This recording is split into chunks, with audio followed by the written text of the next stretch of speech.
Good evening, everyone, and welcome to the regular meeting of the Placerville Planning Commission for January 7th, 2025. Happy New Year to you all, and thank you for coming out this evening. I'm going to call the meeting to order, and we will recite the Pledge of Allegiance.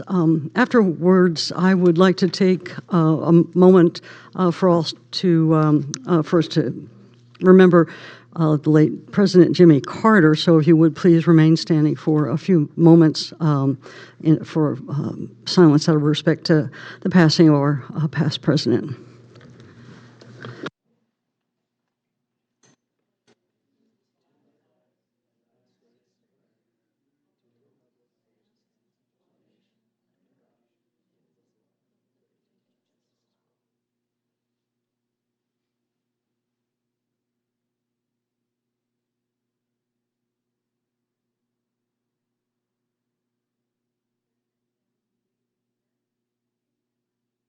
Thank you all. Please be seated.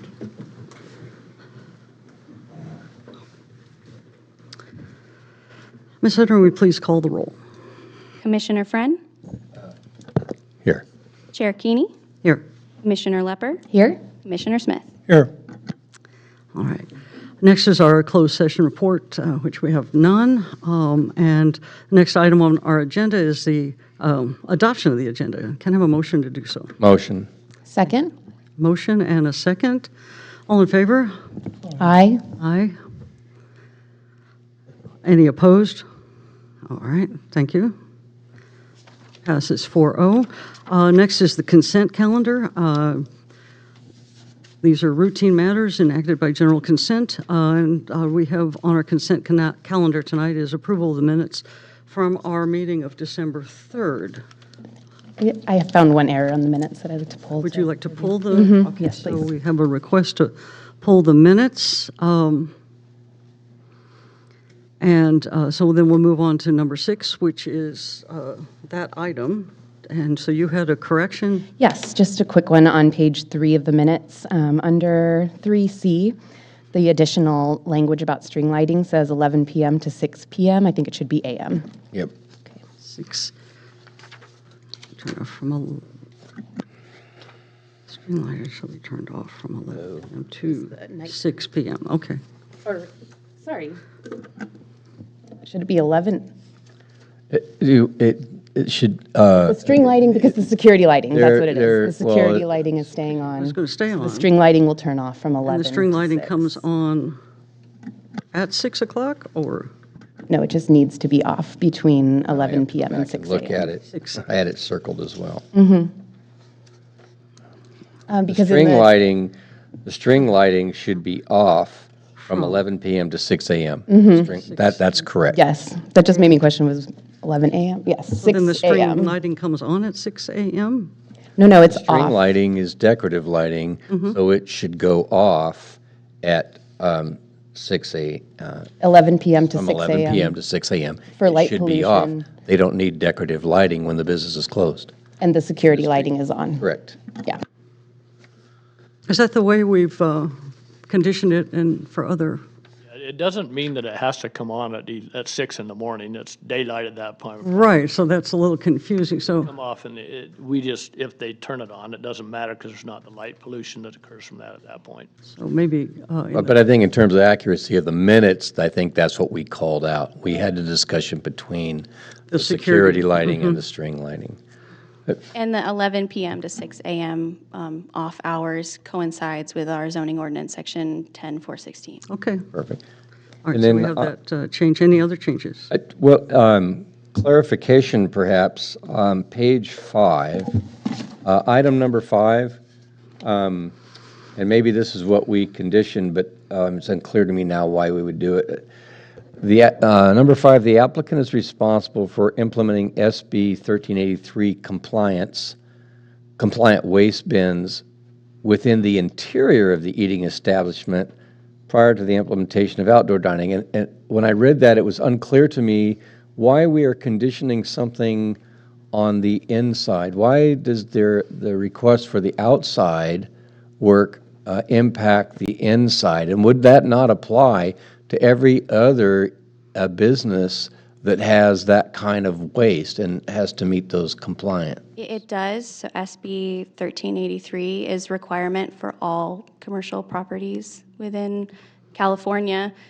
So the outside dining is a special use granted to this business, and so they are required to comply with state law prior to being granted that special use. Oh, I see. This, okay, This is gotcha. our opportunity to make sure that, Beat them over the head. Okay, gotcha. so any other amendments or questions about the minutes? Okay, Move approval? okay. I do have a motion to approve the amended minutes Second? from Sorry. Ms. Lepper, and second Second. from Mr. Smith. All in favor? Aye. Aye. Aye. Anyone opposed? Okay. That passes 4-0.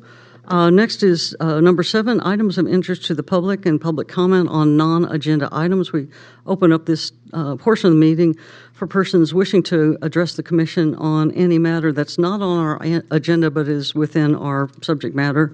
Would anyone in the audience like to talk about anything with the planning commission? Okay, seeing none.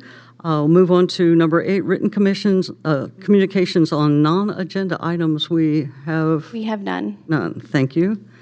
And we also do not have any presentations or educational workshops this evening, so we'll move on to the environmental assessments and public hearings. And first, we have a 10.1 temporary mobile home time extension request, TMH 23-01E. And I'll turn it over to you, Ms. Hunter, for the staff report. Thank you.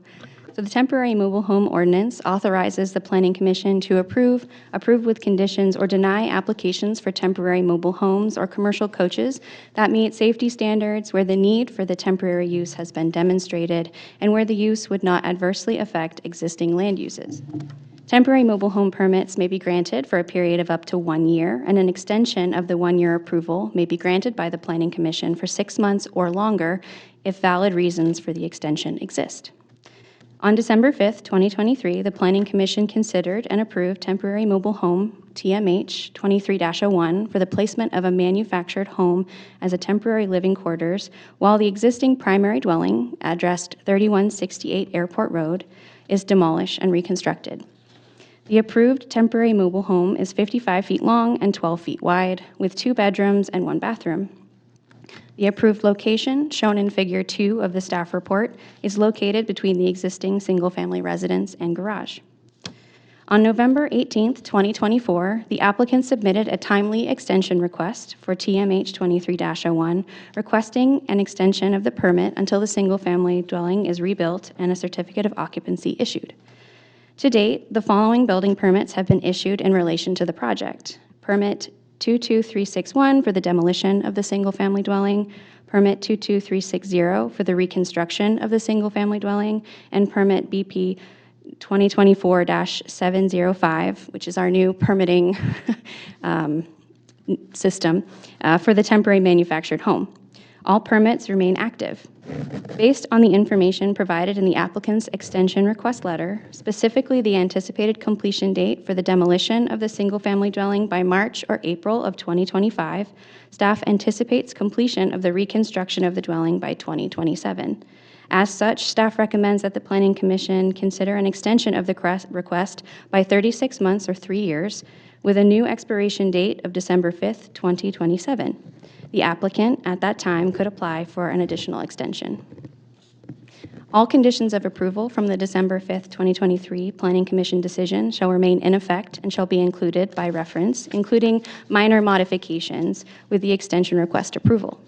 Additionally, the project was previously determined categorically exempt from environmental review pursuant to CEQA Section 15303. As such, staff recommends that Planning Commission make the findings in support of TMH 23-01-E and grant the extension for TMH 23-01-E for a period of 3 years, subject to the conditions of approval included in Attachment 1.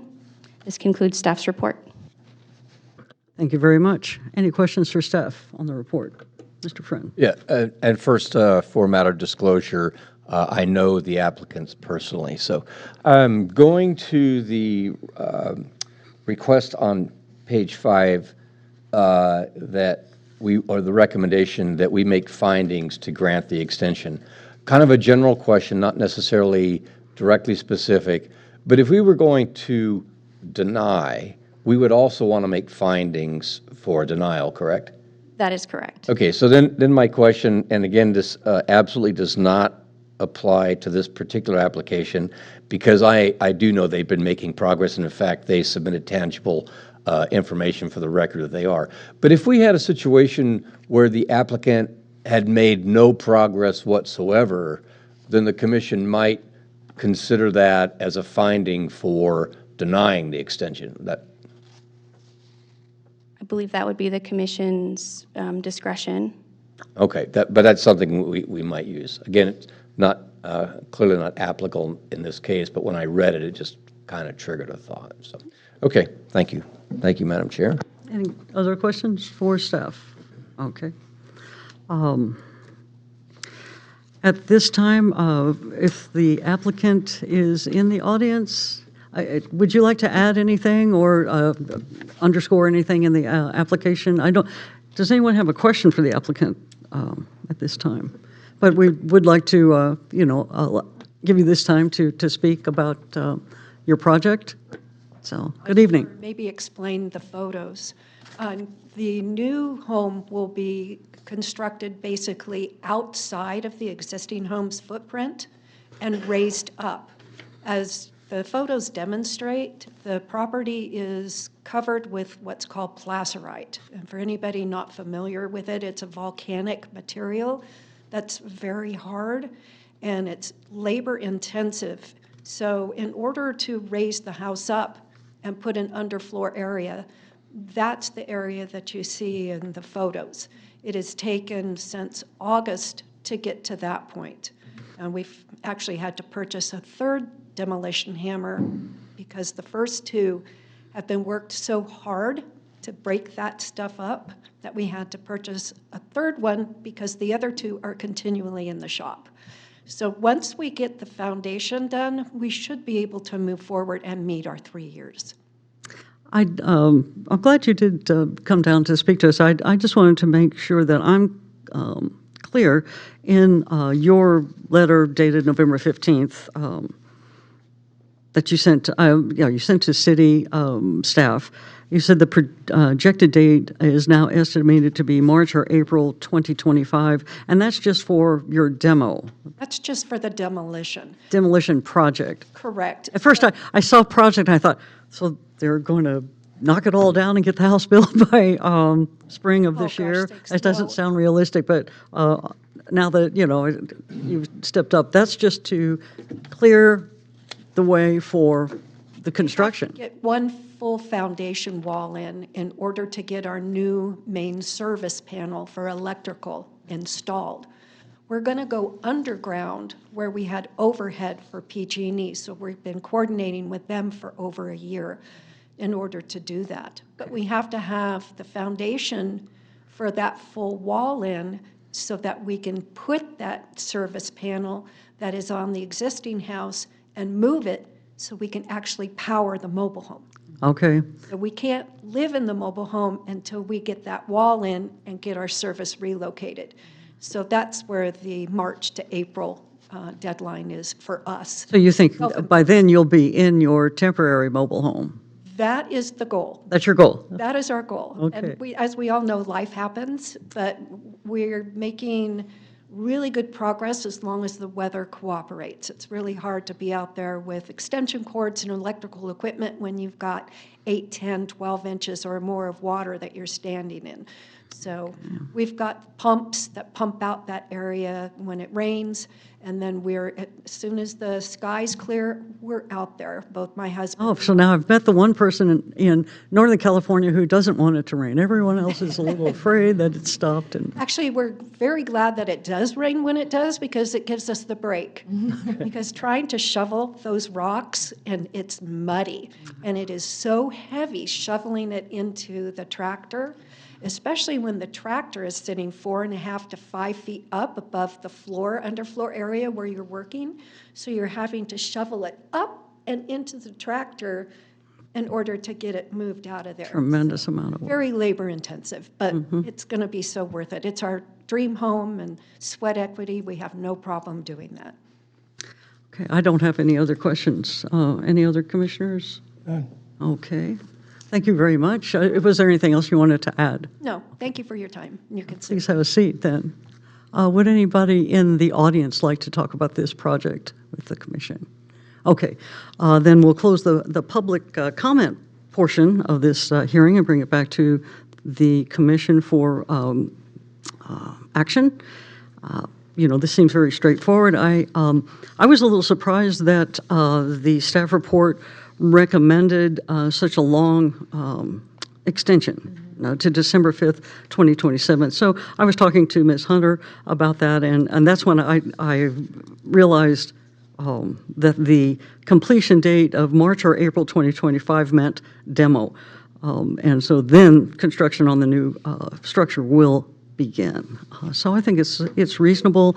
Building a house takes a long time, so I'm perfectly fine with this. I think I had the same question that Michael had, and also concern about the time period. Does there need to be any kind of check-in? But, with the applicant here and stating that they're forward progress, that gives me confidence that this is a forward-moving project. And at the end of the 3 years, if it's not there, then we can revisit it. But I went, whoa, 3 years. But I think that, like I said, with this specific project, it seems to be flowing on that timeline, and I was satisfied. Even in the absence of the documentation, I can attest that there is progress being made. I've heard Arn complain about his back.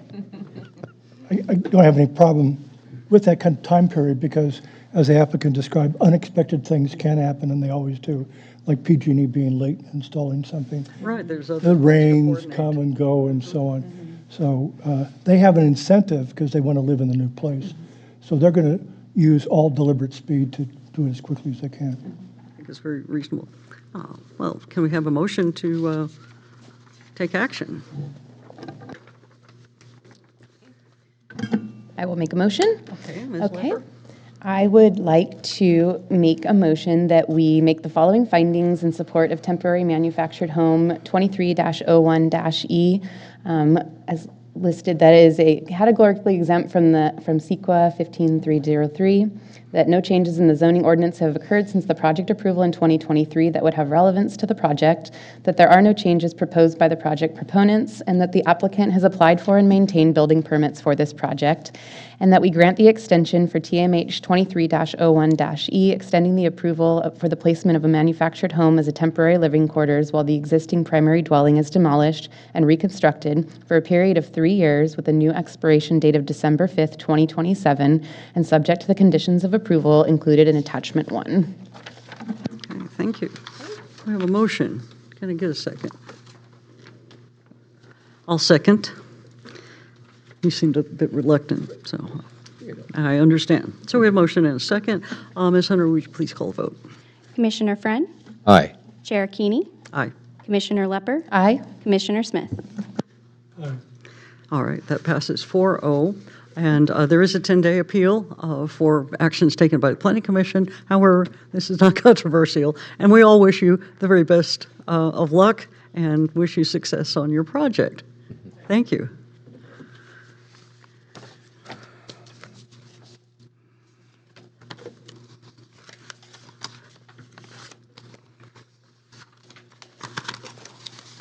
Okay, next we have 10.2. This is a conditional use permit, 24-06, the Placerville Gathering Place, to operate a place of entertainment and find the request categorically exempt from CEQA. I'll turn it over again to you, Ms. Hunter, for the staff report. Thank you. So the proposed project is a request to operate the upper floor of the building address 2820 Cold Springs Road as a place of entertainment, known as the Gathering Place. The subject parcel was developed in the 1980s following the Planning Commission approval of SPR 81-11 and CUP 81-19 on October 16, 1981. This approval allowed the construction of a 14,275 square foot two-story building to be used as the Masonic Lodge. Approved CUPs become null and void when not actively utilized. As such, the previously approved use became void when the property was vacant for a certain period of time. This application seeks to establish a similar use as the Masons to be operated solely on the upper floor. It is the opinion of staff that the request as conditioned is consistent with the commercial zone regulations in that the proposed place of entertainment will be compatible with the adjacent uses because the proposed use will be conducted entirely within the building. Placerville has a limited number of event spaces, and the proposed use would provide a central gathering place along Placerville Drive. Additionally, the use would not negatively affect the nearby sensitive uses receptor. And of note, the facility successfully operated as a venue for entertainment purposes in prior years with no reported negative impacts. Regarding parking, the Masons historically utilized the entire structure for meetings, banquets, and gatherings. Therefore, all the parking was associated with that use. Due to the limited on-site parking, CUP 81-19 limited the maximum occupancy for the lodge to 144 persons. Based on the submitted site plan, the subject parcel has a total of 69 parking spaces. Based on the square footage of the 3 office suites on the lower floor, the offices require a minimum of 27 parking spaces, leaving the remaining 42 stalls available for the proposed place of entertainment. Assuming the city's ratio of 1 parking stall per 4 fixed seats, occupancy of the Placerville Gathering Place is limited to 168 people. Based on the analysis provided in staff's report, staff recommend that the Planning Commission find the CUP request exempt from environmental review pursuant to California Environmental Quality Act, CEQA Section 15303, and make the findings in support of the CUP request and conditionally approve CUP 24-06 based on the project information and findings and subject to the recommended conditions of approval included in Attachment 1. This concludes staff's report. Thank you very much. Any questions for staff at this time? Maybe just one. You may not know this. Maybe the applicant does. So based upon the parking oh, I'm sorry, I'm on page 4, I guess. Thank you. I'm based on the parking calculation. The event area is limited to 168 people, and this is whatever the room is, right? It's a closed. Any idea what the relationship of that number is to what the fire department maximum occupancy would be? And if you don't know, the applicant might know. I'm just The curious. applicant might, I believe Commissioner Keeney may also know. She was That was speaking of that also earlier a this question I had. But the floor plans, sheet A3, in the plans that were submitted, there's a table at the bottom.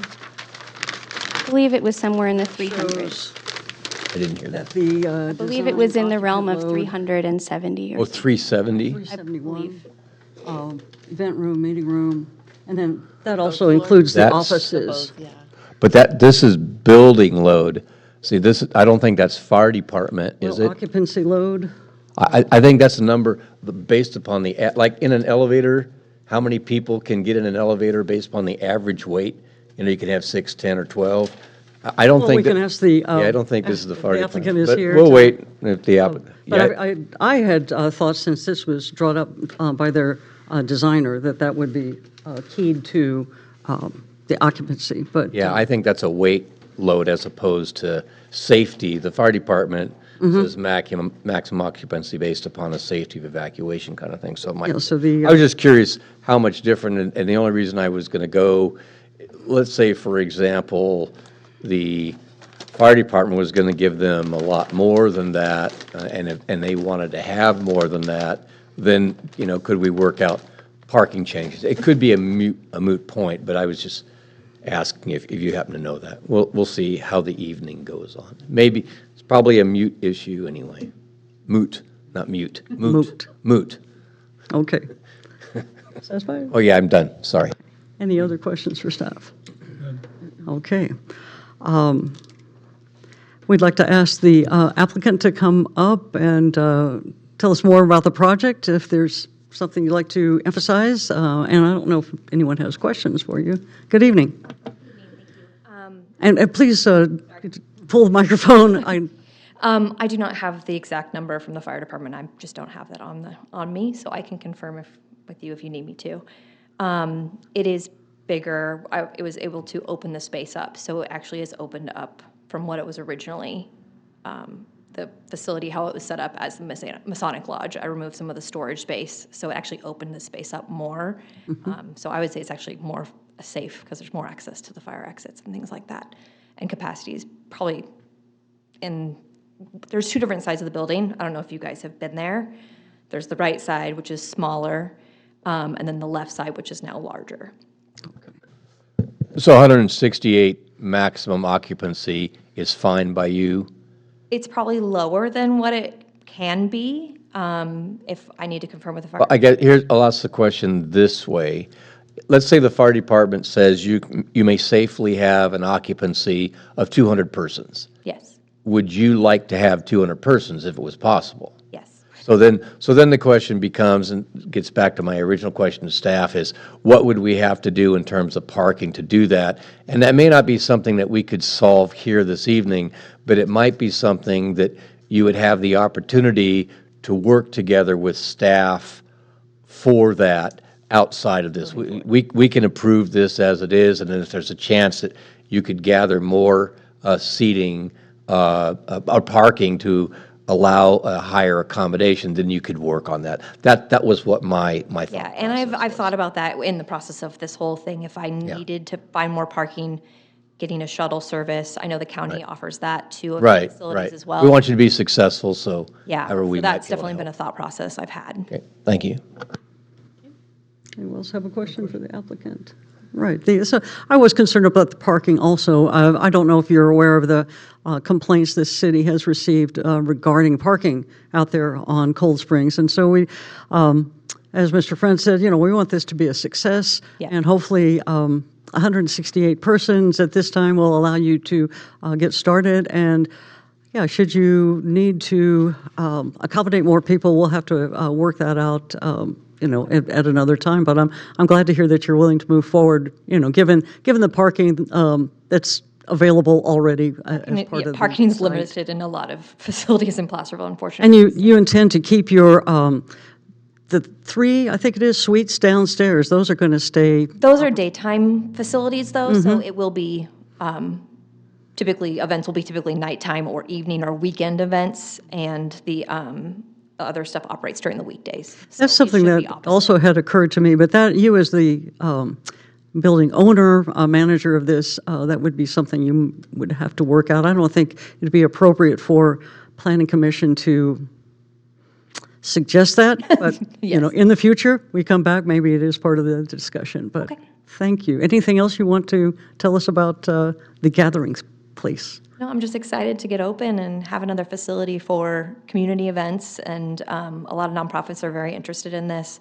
The in-between spaces between smaller venues and the large fairground space, this is kind of going to fit right in the middle, and I'm really excited for it. So I think it's going to bring a lot of really positive impact in the community. That's good to hear. Well, thank you very much. Thank you.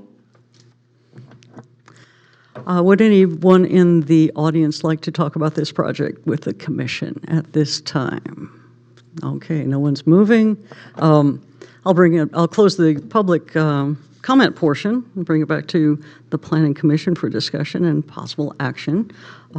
Very straightforward. I think it's an interesting project. I really would like to see something happening in, a building that's underutilized. So I think it looks good. I don't have any concerns.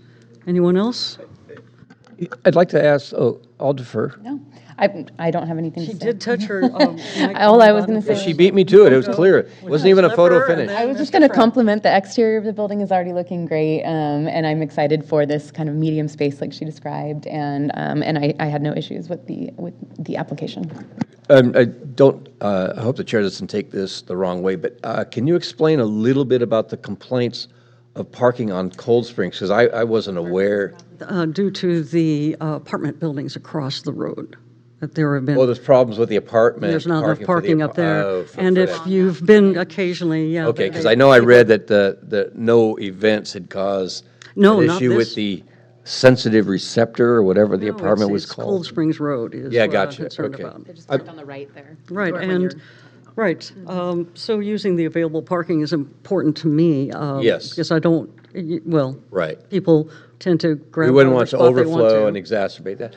I would like, if possible, I could ask staff a question on this, because, and again, just kind of pursuing my line of questioning from a moment ago, I'd like to avoid the applicant having to return to us to expand their occupancy, if at all possible.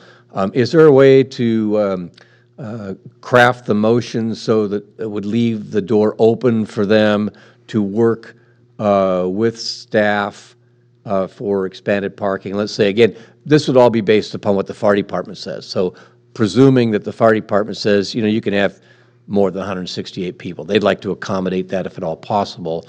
And then, as you heard, the office uses will generally, probably rarely, if ever, conflict with the entertainment meeting space activity, which could potentially free up. So is that something they could work out with you, and is that something we could craft into a motion to help them, just so they don't have to come back here another time? Yes, actually, City Manager Morris and I were briefly talking about that while you were discussing. It would be something to include in the conditions. That way it Okay. doesn't have to come back. Okay, so we can craft a motion to put that in the condition. All right, great.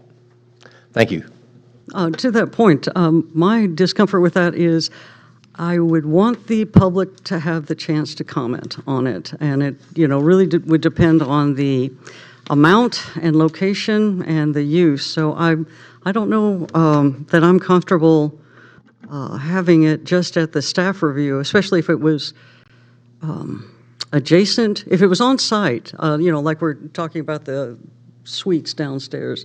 So if it's all on the same parcel existing, but if it got more than that or another location, what? So in that past ordinance. conditional use permits that have come before the commission, I do remember seeing a few where there were follow-ups to the commission, where at a date certain, staff was to provide an update on the business, and this could be possibly something we do, so that we could revisit the parking and the number of people. I think, And that wouldn't necessarily, sorry for go ahead. interrupting. That wouldn't necessarily require the applicant to have to resubmit a request or anything. No, it would be Okay. just gathering information on staff's end, potentially discussing with the applicant the status, any complaints that we've received, either to the Development Services Department or to PD regarding parking. And then at the same time, afford the public the opportunity to comment, should they, because it'd be on the agenda, and if they wanted to speak to it, they could. correct. Which would address the chair's concern. Okay, thank you. I share your concern. So I'm really happy I think that's a really good outcome without putting too many specifics in here of what could happen, but also circling back to make sure it is working and that it's working well for the community and for the vendor. So would you guys like a date certain in there, or is it, or we just? Sorry, I think it's only should the need arise, right? Because, for all we know, the fire department could be more restrictive. I don't think that'll be the case. But, so again, I'm just looking at it from the perspective of the fire department says, okay, you're safe for this number. Is there, and it's higher than what is presently limited by parking. If there's a way for them to, maximize the opportunity, through different workarounds with staff and whatnot, then I'd like to, afford that opportunity to them. So,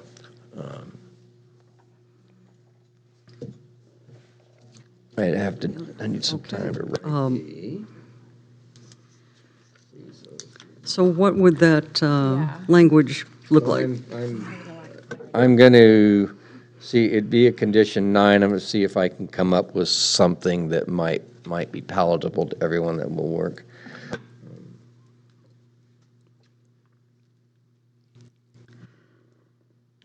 Could we make a So just some, or do you have something, and we make them a suggestion, or? Oh, I'd take all suggestions. So what I'd written, for one thing, no events over 168, Monday through Friday, 8 to 5, which I assume would be normal office hours. Is that, I'm looking at you too, I want to make sure you agree with this.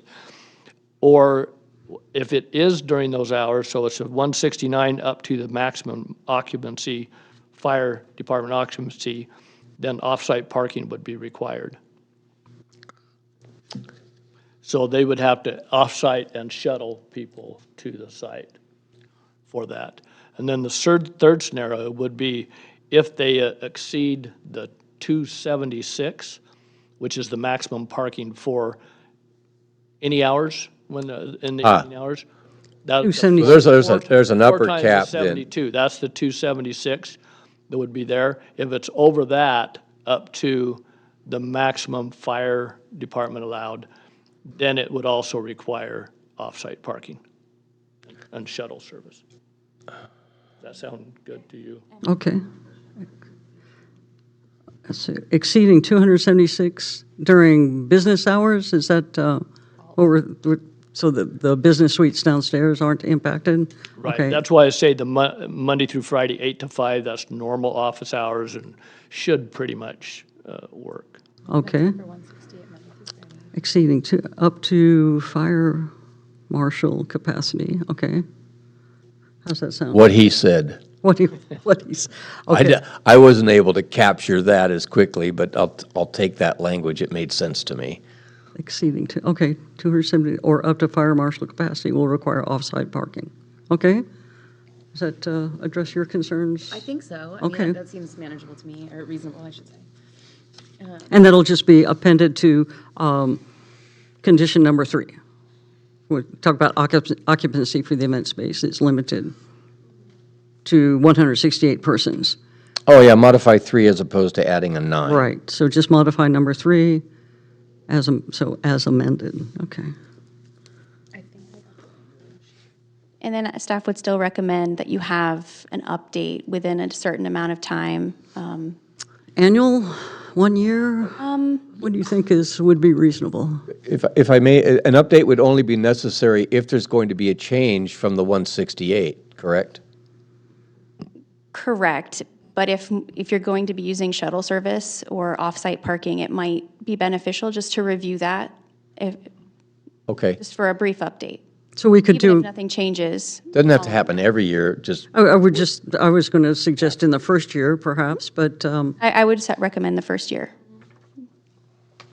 so 1 year, or if you get complaints, I guess, that would be another reason for us to revisit it. well, everything complaint-driven would automatically probably either be dealt with by enforcement and/or would come to us. So I don't think we have to worry about the complaint side. I think an update after 1 year of opening. Of operation. Yeah, operation, and then everything's going well, then, good to go. That makes sense to me. Let's say update from staff at 1 year after they they have to get, Initiation of operation? yeah, They have to be operation. So I don't fully know when they're going permitted. to Yeah. start Yeah, they'll be after fully 1 year of operation. How's that?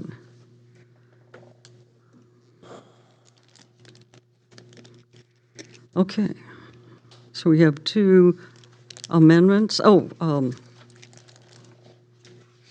At this time, would the applicant, do you have any comments on that, or you're fine with those? Thank you. And I'll open it up again if anyone in the public would like to comment on that.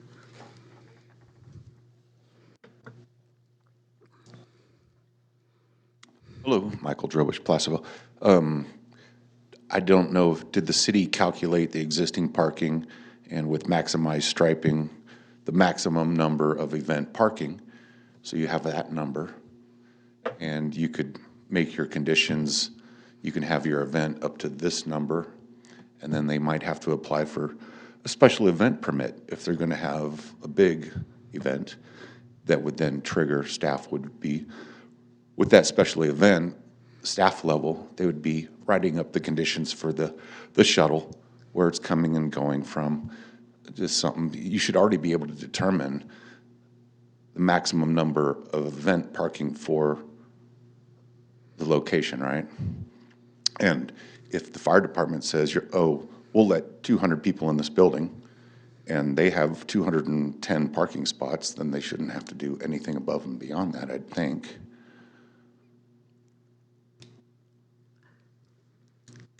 I don't think I understand how that applies. the You're saying it fastest way would to just determine- always be a special event? For the property, as an event place, the formula, the city knows how many parking spaces it needs, right?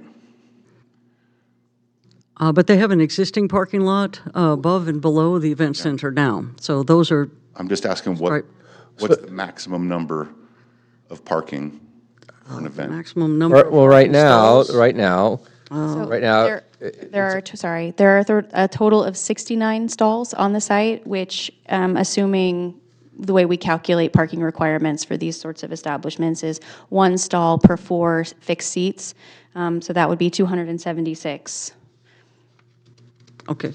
And they have, that would be their maximum occupancy. Assuming, outside of those office hours, Monday to Friday. Okay. Because there are 27 that are required for the office space during those hours. Right. Okay. all right, so outside of the office, Monday through Friday, 8 to 5, and holidays, given the total stalls available, they could go up to 276 based upon that formulation. Based on planning's calculation. Planning it may based on planning differ calculations, they with go up to fire. 276. Right. If they were going to have an event that they would expect to exceed that, then they would have to apply for a special permit for that particular event. And in that, I presume they would have to demonstrate other parking arrangements, which could include shuttle and contracted ride share, et cetera, et cetera. Is that what we're saying?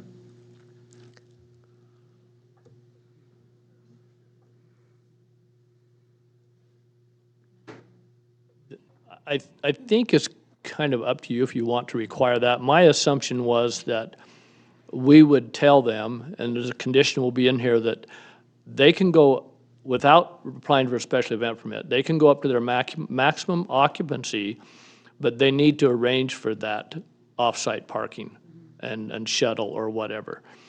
As long as they do that, I don't think we really care, as long as we don't get complaints on it.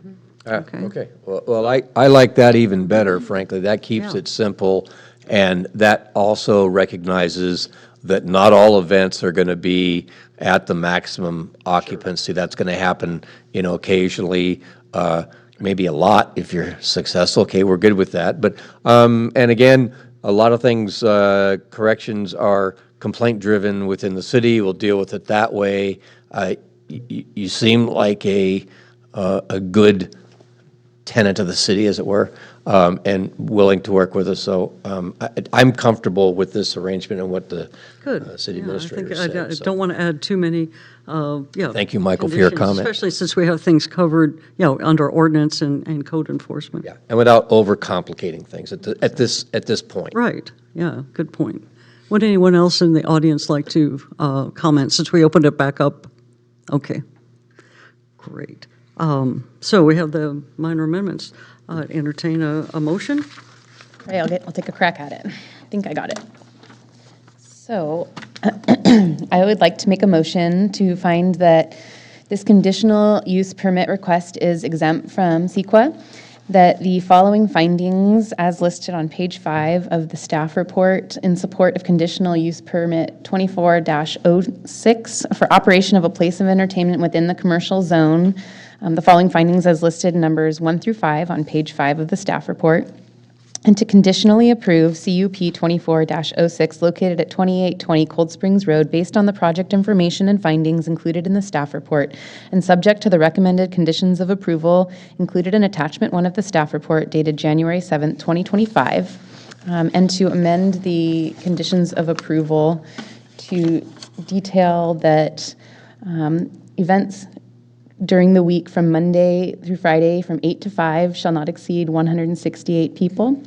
Events that use up to the maximum of 276 parking spaces on the site. They are able to use the entire lot when after hours or utilize a shuttle. And that if the event exceeds 276 of the parking allowance up to the fire maximum occupancy, off-site parking and possibly a special use permit may be required. Did I capture that one correct, or is the special use permit irrelevant? I'm going to second it for the sake of discussion, and then we can clean Okay, it up sorry, with yeah. with Okay, the help and of staff on that. And last, that staff will provide an update after 1 year of opening to the Planning Commission regarding how parking and capacity is operating. Was that last one condition 9? Right. Yes, because, sorry, I meant to say this. So that you're gonna condition add 3, condition 3 three. was modified. Yes, condition 3. I back put it with at 9 that, originally. that language. Okay, and then condition 9 is report after 1 year of operation commencing. Okay. So we have a motion, second? I seconded it, yes. Okay, thank you. And I just want to make sure that staff is okay with the way that was read, if that's clear enough.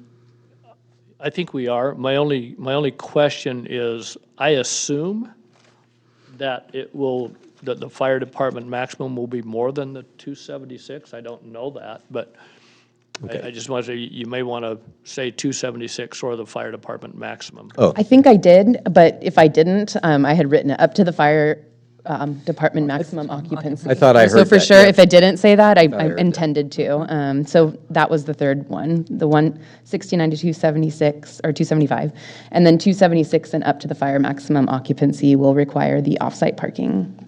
My comment was related to your number 2 also. You may want to put it there in case it's less than 275. I doubt that it is, but that was my comment. You did say it on number 3, but I was saying number 2 also. Your second bullet point, you said up to 275 for the fire department maximum. That's probably not an issue, but anyway. Follow Cleve's detail there, it's perfect. Okay, so then 275. Exceeding 275, okay. Or up to the fire marshal capacity. Okay. All right. And if there's an amendment in there, I accept it. The only thing I want to say, I meant to say it earlier, I totally concur with the applicant. I think this is a very positive thing for the city, much needed. Thank you for having this vision, and do wish you all the success. So, yeah. Okay. Any other comments from the commissioners? Okay. I just want to clarify, Commissioner Lepper, we don't need the special event permit in there, so, okay. Yes, sorry. I want to make sure that you agreed. Okay. My messy motion. Thank you, Cleve. Well, better you than me. Let's call the roll. Sorry, I didn't hear you. I didn't hear you ask. You look concerned, so I wanted to make sure you had that straightened out. Commissioner Friend, Aye. Chair Keeney, Aye. Commissioner Lepper, Aye. Commissioner Smith. Aye. Okay, 4-0 approval. There is a 10-day appeal period, but I think this is going to be a good project for our community. Thank you very much for taking the time to come down here to talk to us and clarify a few things. Good luck, and have a nice evening. We will now move on to 10.3, which is a site plan review, 99-09R, memorialization of building elevations, parking lot revisions, and a master sign plan. Again, I'll turn this over to you, Ms. Hunter, for the staff report. Thank you. So the subject application for the parcel addressed 416 to 428 Placerville Drive includes the following: modifications to the parking lot, establishing required on-site parking behind the commercial building, addition of landscaping and irrigation to the new parking lot, addition of a trash enclosure to serve the commercial properties, master sign plan, and memorialization of the building elevations following renovations to the building. The proposed project originated from a code enforcement case, which was initiated in November of 2023 following completion of modifications to the commercial building and a change of the parking plan for the site. Staff coordinated with the property owner regarding permitting requirements between November 2023 to October 2024, when the subject SPR was submitted as a complete application. Due to the complexity of the request and the history of the parcel, staff has broken down the staff report into 4 sections: exterior building elevations, parking lot, landscaping, and master sign plan. Regarding the exterior elevation modifications, as previously mentioned, the subject application includes the memorialization of exterior elevations of 416 to 426 Placerville Drive that were extensively changed in 2023. The completed renovations resulted in a modern architectural style and uniform facade with cohesive and well-defined entries to each unit. The color scheme additionally proposed for the trash enclosure is primarily white for siding and black for trim elements. The commercial building maintained its overall scale and proportion through completion of the renovations while improving the overall pedestrian orientation from Placerville Drive. Exterior lighting for the building includes 3 styles, including LED floodlights and 2 wall sconce styles. Similar to the siding, the color scheme and the proposed lighting is more modern. In regards to the parking lot, adequate parking and vehicle access are essential for alleviating traffic congestion and improving safety along Placerville Drive. The proposed plan indicates all parking for 416 and 426 Placerville Drive behind the commercial building with a side-by-side dual exit entry system. The initial application for the parking included continued operation of the coffee kiosk, Bean Barn. Staff, based on a review of the project and observation of the coffee kiosk peak traffic hours, it identified issues with the amount of space for the driveway and drive-through queuing, specifically that there is not enough stacking room for the coffee kiosk customers, and that the new parking configuration would result in an increase in conflicts between through movements and the coffee kiosk stacking. The city, in an official request for additional information sent to the applicant on July 15th of 2024, required the applicant to provide a traffic engineering solution for the city to approve that addressed the above identified issues. Staff met with the applicant regarding this requirement. It was determined that the coffee kiosk would be made vacant until such a time as the study and recommended traffic modifications were completed and submitted to the city for approval. Therefore, condition of approval number 6, summarizing this requirement, is included in attachment 1. And the Bean Barn is not vacant at this time, but in order to move forward with the project, it will need to be vacant. Based on the square footage of each commercial unit, the rear lot requires a total of 20 spaces. As proposed, the parking plan is compliant with the required on-site parking and parking lot stall dimensions. Regarding landscaping, the project includes the addition of landscaping for the new parking configuration, consistent with the requirements of the zoning ordinance and development guide. The proposed landscaping is intended to provide shading to the paved parking areas and enhance architectural features of the site. Overall, it is the opinion of staff that the landscaping and irrigation plans are consistent with the requirements of the city's municipal code. With respect to the proposed master sign plan, the subject property includes a total of 5 tenant spaces on site, requiring approval of a master sign plan. Frontage of the primary commercial building is 134.5 lineal feet, resulting in a total aggregate allowable sign area of 269 square feet, and specifically for wall signs, a total aggregate allowable wall sign area of 156 square feet. Table 1 on pages 6 and 7 of the staff report summarizes the proposed signage for the site, including the previously approved signage for the Bean Barn. For the primary commercial building, 1 wall sign is proposed for each unit, with the exception of signs 3 and 4, which are for 1 unit, which is addressed 418 to 422 Placerville Drive. The applicant seeks to have a flexible sign plan with respect to material and style to allow each tenant the opportunity to have their own unique signs. Staff recommends that the wall signs be non-illuminated, given the placement of numerous exterior lighting elements along the front elevation. Regarding the coffee kiosk approved signage, staff recommends that the previous approval for the wall sign remain for any future tenant, including 9 square feet on the northern elevation. The ground sign is located within the Placerville Drive right-of-way and will be removed for the Placerville Drive Bike and Pedestrian Project. Future amendments to the sign package may be required for a future tenant. It is the opinion of staff that the proposed sign area is within that of the general aggregate sign area calculation, would result in a logical placement on the primary commercial building, and create a cohesive front elevation that will aid in improving the pedestrian orientation. While the applicant has not identified specific materials, the modern architectural features of the building would aesthetically support a wide range of sign styles. Additionally, the less rigid sign criteria shall allow for more flexibility for future tenants.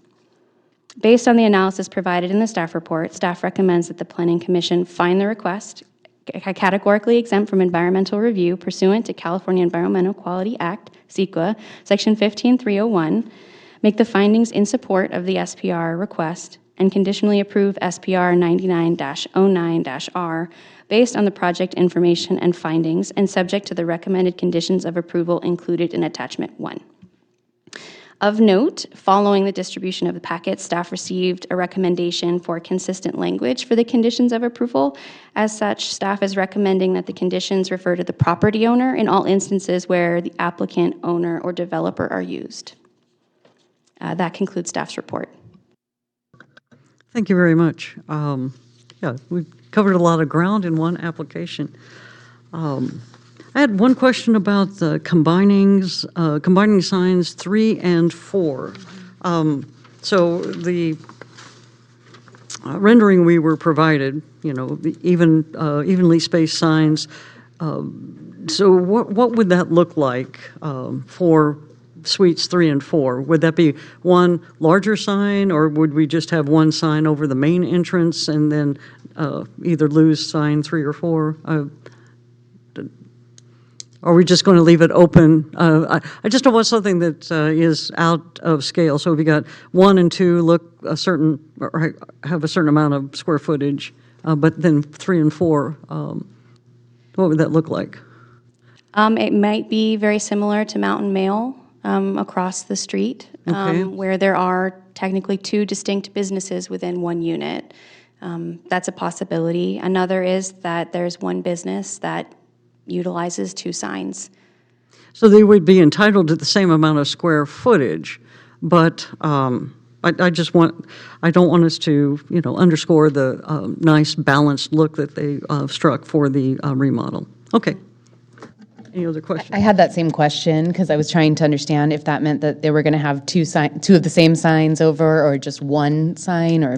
But I agree, as long as it sort of flows with the overall look. I think, however they put it up will be okay. Because we are trying to leave it open for the businesses to come up with their own look. However, this is a nice uniform, and the building, the facade is greatly improved. So I don't want to undermine our work here. Any other questions for staff? With regards to the signage for the coffee kiosk, those aren't going to change once it reopens. They've been approved. It's going to close. And second question: when exactly will the closure begin? Because it wasn't date certain. It was kind of nebulous, but. It's a requirement moving forward for the building permit and any on-site improvements. So it's got to close like almost immediately as soon as. Staff is working currently with the Bean Barn for a second location. Okay. Oh, really? All right. Okay. So I get to use moot twice in the same meeting. So my first question might be moot. If they're going to get relocated, then the signage regarding that is not an issue. But if for some reason they remain here.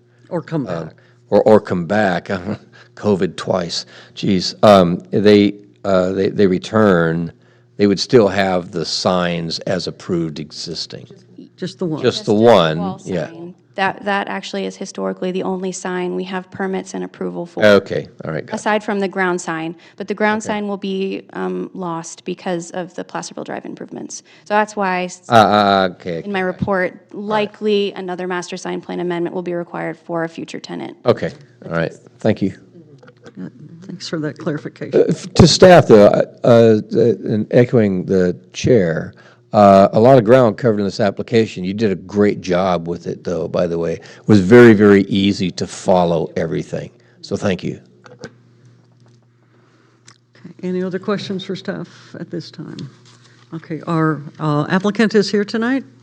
Hi. Is there anything, would you like to come up to the podium, tell us more about your project or underscore anything? I don't know if anyone's got questions for you right now. Good evening. And you are, I'm John Williams, owner of the property. I just want to thank staff for their patience. It's been a long process, but I am of course, with the approval, we can move forward and get tenants. We're excited to move forward. okay. Well, perhaps you can clarify for Ms. Lepper and myself. So Suite 3 and 4, that sign, that's going to be one business. So what are you thinking? What do you think your tenant will want to do for as far as signage? Well, I would hope that they would utilize the exact signage above each door, right? So they may have two for their own business. And it could be a variety of different services all within that one business. So let's say if they're doing hair, they can put hair salon, and if they are also doing a nail service, it can say hair on one and then nail on another. Oh, that sounds good. Gives them the option. And as we mentioned, the improvement is dramatic, and we want to maintain that. I think it's very, very modern and clean, and I really like what was the design of the new facade. Thank you. One question I had for you, it wasn't clear from the plan set that we were provided, and perhaps it was just kind of reduced down, but the facade has stairs that come down, and so we're going to have a project out there on Placerville Drive to put in, sidewalk and curb and gutter and so on. And then I saw that at the rear, so all the parking's at the rear, but in the front we've got steps that go down to what? Would they go down to the new sidewalk? Are you going to install a sidewalk that wraps the building? No, so there's already walkways pretty much around the building, right? But then as we have pedestrian and bikes, they'll be able to walk directly up. So that's why, of course. So I can park in the back, and I will be able to, well, I saw rear entrances, of course, but, and to use those stairs, it'll be accessible. Yeah, so each unit has a front door and a back door. And so they can park in the back and enter through the back. Or if there's pedestrians, which I'm all for, of course, is more pedestrians along that street for retail use, they can walk straight into the front of the building without having to go to the back. Okay. And of course, it keeps the facade looking like a retail store with a front entrance, even though majority of people will probably enter through the back. Okay, very good. I just want to say, I'm surprised. I went by and visited the site today. Surprised I hadn't noticed the change. It is incredibly clean, straightforward. Totally impressed with the level of detail in your landscaping plan for something that's in the back. Yeah. Really fantastic. Great. Thank you. Yeah, the sign situation kind of reminds me of what we just dealt with not that long ago. I think it's a super addition, upgrade for that, and then hopefully the coffee kiosk people will survive one way or the other. We can make that work. We'll see what happens there, but good job overall. Just really, really nice. Perfect. Thank you. I was just going to echo the same thing. I've been by the building many times, very impressed with what you've done. It's an attractive design. And also impressed with your botanical layout, particularly to see the live oak and the black oak, trees that are indigenous to this area. They largely look like, I'd have to defer to the chair's expertise, but they largely look like the vegetation we find in this area. I don't know about the red Chinese pistache, but hey, it's very attractive, and I appreciate the detail. Good. Thank you Exciting. very much. Okay. Thank you very much. Would anyone in the audience like to comment on the project?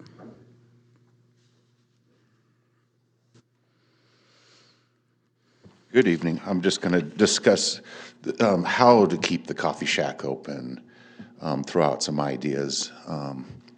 Seems that the city permitted this. The city's project now is basically destroying the business. It's kind of a tragedy. But it looks like it's all one parcel. I don't know if the coffee shack is a portable structure that can just shift. I always wondered why the queue wasn't on Placerville Drive side. You can gain 2 more cars in the queue. The serve window should be on Placerville Drive. Just looking at the C2 page, if it's cheap and easy for the shack and it's portable-ish, if it's shifted southwest to where it says asphalt pavement, and somebody coming off of Placerville Drive wanting to go to the shack swings into the new driveway there, you would have over the exit, keep clear. If you could move the coffee shack, you could increase the queue, which is the conflict, right? And we don't want to be blocking this. You could also force them down into the back parking lot and swing around and queue up. There's not a lot of real estate there. It looks like it's 24 feet in front of the trash enclosure to the building, so I just disappointed to see a business get impacted by a project of the city. So, and I was clear if it's a traffic study like CEQA level, or if it's just give us some solutions so we're happy with it, because they were approved, and to come back and then throw onerous changes on them kind of is different from what Mr. Grado got on his remodel up on, Upper Broadway. He was allowed great leeway because it's an existing situation. So just some thoughts, I don't know. And of course, the business owner and the property owner get final say with the city, so. Okay, thank you. And I'm sure you heard the comments. If you do undertake that engineering study, that's maybe something to keep in mind. So we'll just leave that with the applicant. And as far as the CEQA level, that's not really before us tonight, so staff will take care of whatever regulations and Yeah, we have to meet. If staff could just clarify that the issue that arose with this coffee depot was that parking historically has been in the front of the building. This is now making parking be in the rear, so cars have to utilize that little alley, which is exactly where the queuing takes place. So it's not a city project that's resulting in the loss of the kiosk. It's unfortunately the change in the layout of the parking and access. You can please step up to the podium and I'm Jim Dillingham, I'm the design engineer, would you please speak into the microphone, please? yeah, sorry, so I'm the design engineer on the project, and it's actually an issue with the property boundaries. So the property boundary is literally right in front of the walkway in the front of the building. So none of that parking was on our parcel, and that's why it can't be utilized. In fact, the city is using their property for their improvements that are coming up. So that's really the defining factor of what happened with the parking situation on the parcel. Right. So it was just non-conforming. So we were non-conforming, and then we come in with a major change, so we have to conform. Yes. Yeah, they're difficult and a little unusual. I thought that the property line or the building was right on the property line, but Definitely unusual and was it a was surprise to all of us. It was, oh my gosh, 80 years ago. Anyway, help me with my math. When they first built it there, it looked a lot different. The permits were saying the 70s, but it seemed. Seems like there's something been construction there that it was earlier. like basically the 30s. I mean, when we tore into that thing, it was just cobbled together with stuff that you would imagine being done back in the day in Placerville that I've seen on older buildings. So, Careful, it could be a historic building. You just, shh. It's not a, yeah, well, the way it was built, it was historically built, let's put it that way, with the leftovers from the mills. So. And that's what triggered our whole rebuild. In fact, we weren't going into it planning on redesigning and rebuilding the whole thing. But as we got into the walls, they were just all cobbled together, and Jonathan's father was the general contractor, and he was opening up the walls, and then we were figuring out how to address it as we went. And then we ended up with a complete redesign. Never remove the drywall. Didn't you learn that? Thank you very much. I appreciate you coming down and sharing that, and you have our sympathy and also appreciation for sticking with it and bringing a really nice-looking project to Placerville Drive. And so then I just want to go back to the city and to Kristen's comment. The city is trying to work with the Bean Barn to see if they can come up with something. And I think, given the circumstances, that's laudable in of itself. So it's all we can. Yeah, we hate to lose a viable. Yeah. It occurred to me Yeah. the Bean Barn is what they call the victim of its own success. You know, I don't think when they went in, the city realized how popular it was going to be, and anyway, but it has to be right. It has been a problem. That parking has been a problem, and access has been a problem for a long time. We just have to deal with it now. Okay. No other comments from the public? I'll close that portion of our hearing and bring it back to the commission. You know, I think we've covered everything. It's the work has been done, so we're memorializing that work on the building elevations, but we've addressed all these other problems, noted that, you know, how it's going to be impacted by the upcoming capital improvement project on Placerville Drive, so we're just we have to fit in with that. And I think it's a great improvement. Of course, we always want to have good-looking buildings with viable businesses in them, so I really am a proponent of this. Any other comments from commissioners? I'll just echo the same. You know, I had the question about sign 3 and 4. That's clarified. Super bummed about the Bean Barn, but, you know, they'll find a way, and if it comes back, comes back. And otherwise, I agree. It's a great project, and I really appreciate the investment and the look and the great applications. So I don't have anything further to discuss. I'm going to ask this question, and I'm a little bit reluctant to ask it after having lauded comments. I got to use laud twice, too, today, on the applicant for their really, I think, detailed and fantastic landscaping plan. But in the front of the building, there's a little bit of landscaping there, right? Do we need any verbiage that will be maintained? We certainly wouldn't want it to go brown and dead. And whose responsibility is it? Is it the tenants or the property owner? And it's only in a few spots, if you see, you know, right here in front of the entrances. And I have every reason to believe that this applicant wants his building, you know, property to look good, but we don't operate that way, right? I mean, we operate in worst-case scenario. Yeah, number 4, on our conditions of approval, it says... Oh, there's a landscape maintenance agreement. And that includes, landscaping, landscape islands, hardscape, and walkways. See, I assume that was for the parking lot, but that includes the front of the building, too? The scope of the landscaping has been the parking lot, because Yeah, the that's parking what I lot triggered thought. the requirement for landscaping. We can certainly, if the applicant is open to it, have that front landscaping be included. See, So we could add that as part of the landscape maintenance agreement. so just put right after walkways, including front landscaping. And Yeah, and all I care about they could even have artificial, I didn't say that, but I mean, as long as, you know, as you're driving by, you don't have things that look dead, right, at the end of the day, so. yeah. And again, it doesn't take away at all from what you've done in the back, but got to cover all the bases.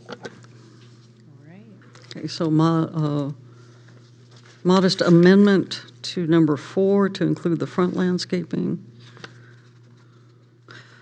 Also, as Ms. Hunter stated, we're going to use property owner throughout, so it's clear who's responsible, ultimately responsible for all of these things, as opposed to kind of, I talked to Ms. Hunter about that. I was a little thrown off, but, you know, some of these things, planning staff looks at, some things engineers look at, and so I think between our departments, people use different terms. But as far as our document, you'll go through and make sure that it's consistent and says property owner throughout. I think that clarifies it. And I'm only sensitive to that because of the master sign plan issue we had a few meetings ago where, where the property owner just hadn't realized their responsibility. So make it very clear from here forward who we're looking to respond. Yeah, that's a really good point, actually. I really appreciate that clarity for that purpose. I think that's important. Okay. Okay. Would someone like to make a motion? Am I 3 for 3? Yeah. Okay, I'll do it. Really, the new year? Can I ask you one question, though, Kristen? Take it away, Ms. Lipper. Usually we adopt the staff report. Is that just not in here, or was that? I was happened wondering last about that. You with had the like last this new meeting? format. I just want to make sure that I'm not it's a new missing world. something. We did remove that. Okay. I can't, I'm going to try to paraphrase Pierre because he was waiting for you guys to ask about it at the last meeting. It never happened. But the staff report is staff's report and staff's interpretation and opinions. And so when it's modified during the meeting, then it is no longer staff's document. Okay. And so at that point, it's not being adopted as the public record. Okay. Yeah. Great. I just want to make sure I wasn't missing something there. Okay, good. That makes sense. Totally good. Okay, so with that, are you guys cool to make the motion? All right. So I would like to make the motion that we find that this project requested exempt from environmental review and make the following findings in support of site plan review 99-09-R as listed, numbers 1 through 5 on page 13 of the staff report from January 7th, 2025, and to conditionally approve SPR 99-09-R based on the project information and findings included in the staff report and subject to the recommended conditions of approval included in attachments 1 and 2 of the staff report dated January 7th, 2025. And we will be amending the conditions of approval to replace language referencing the applicant throughout the conditions to be referencing the property owner. And also to amend number 4 to include after walkways, including frontage landscaping. And Let's say front. front, Sorry, say front, not frontage. got it. Front, including front landscaping. And I think that is my motion.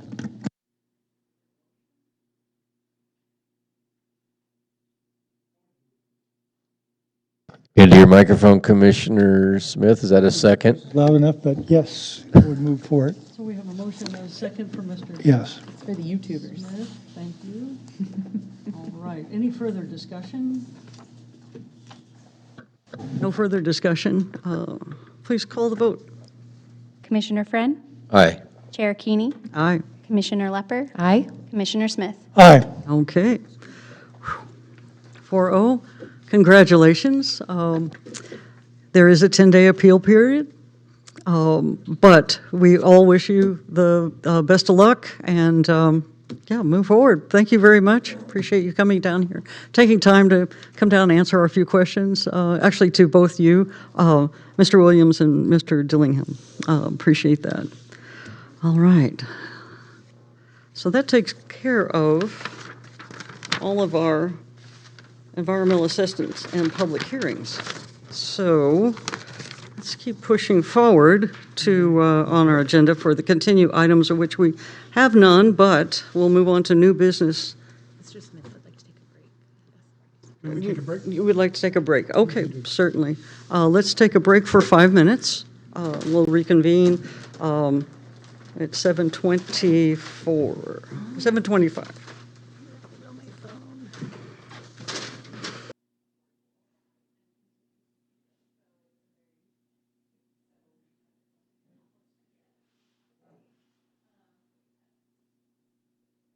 Go back, but I can't. I love it. All right, it's 7:24, and let's call the meeting back to order. We'll move on to new business, which is to receive and file the city manager memorandum summarizing city council direction regarding the historic preservation. Mr. Morris, do you have anything you want to say about that other than, it's clear what the direction is. I think we'll probably want to discuss it, but I'll turn it over. You have some comments for us. Yeah, I don't really have a lot. I looked at it and I said, well, I could just read through it. You can read as well as I can, I hope, probably better. But it's pretty clear. Yeah, you My summarize. thought was just to let you take it, and I'll answer any questions you might have related to that and Okay. further. So we'll just, clarification of can it. just have a kind of an open discussion about this, the memo that you've then given back to us, incorporating comments from City Council. So, yeah, very straightforward, and I would like for the commission to take some action on this as far as like volunteering to move forward with some of the priorities identified by City Council. But let's talk that over. You have your light, so obviously Commissioner Friend would like to say something. Why don't you Well, start? first, and I guess I'd kind of forgotten what a good job we had done collectively. I thought the memo that went forth from Planning Commission to Council was excellent. I don't recall it being that good. I do recall a lot of discussion, some of it animated at various levels, but I think it was fantastic. And then I thought your summary and however you described it, I thought was good. I did have a question then on, let's see, council direction under recommendation number 1, looks like the last bullet, and it's dealing with the workshops, and it says the council says it could be done part of a planning commission meeting. So my question is, could we hold, are we able, so this is permission, do we have permission to hold a special planning commission meeting that is simply a workshop? I mean, duly noticed that where we say, we're going to have an open workshop, and we could even set it up like we've done workshops in the past for the public to come and provide their input. Is that a vehicle that's available to us? I think, yes, it is. I'll first state that way, but let me clarify. One of the big concerns, and this was both staff and council, was adding additional workload to staff. Sure. So that's the only caveat to that. We want to avoid that. Especially right now, we're a little short-staffed in our Right. department. But that's the only thing I would state, that we want to be careful with that. The department is extremely busy right now. So not a series of workshops for sure, but at least one workshop which might in and of itself, first of all, we'll gauge how much public interest there is in this, right? We would like to think there is, if not significant, maybe notable input. But I mean, if like it's as packed as our meetings usually are, then maybe we just kind of move on. But so if that vehicle is available to us, perhaps that's something we could plan for late. Let's see, that would be late Q. I'm not sure how your quarters work, but late spring. So maybe May, June, possibly. Whatever that quarter is. That's probably fiscal quarter 4, Q4, so late Q4. Although you're getting into budgets and so on and so forth then, so that may not be a good one. So maybe then Q1, summertime, if people are interested, they'll come during the summer. So that's just my thought. But the short answer is we do have that option available to us, so we can actually conduct a workshop, and doesn't have to be part of this meeting, what I was concerned about. If it had to be part of this meeting, it would make a really long, drug-out meeting, and there'd be other items. But if we can do it separate and solely specific to this, I think it could be valuable. So that's great. Yeah, and I think just to add to that, I think the thought was, as I understood it, and I'm trying to interpret what the council gave me also, but was that perhaps when you have a light agenda, that perhaps you could schedule, you have 1 hour meeting and a 1 hour workshop following. You could do something like that. That's where I was going On with that. occasion, you cancel a meeting, and you could plug a workshop in when there's no agenda, so you're not going to hold a meeting. The challenge with that, Well, there's though, opportunities that way. the challenge, I mean, with that is advance notice. True. Right? Because I would want something like this to be noticed, like maybe 2 months in advance. Give the public, at least a month in advance, give the public plenty of notice, because this is going to be something completely out of the ordinary.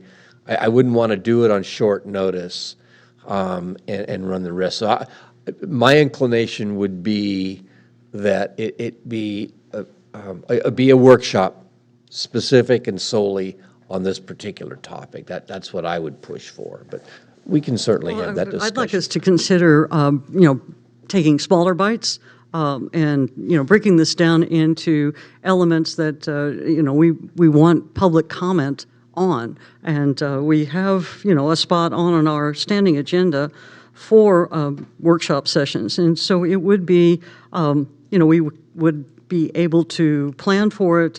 This would be in our meeting minutes, what it is we want to focus on, but a more limited portion maybe of, whatever topic we are looking for comments from the public, as opposed to the broad range of issues that are involved with the historic districts. And so that way, we do want to give the public plenty of time to plan and prepare, but I think we can make a lot of progress and receive input from the public, the concerned public, to come down and give us their comments on, very specific topics as we start to move forward on maybe our next recommendations on for City Council. If you look on the second page,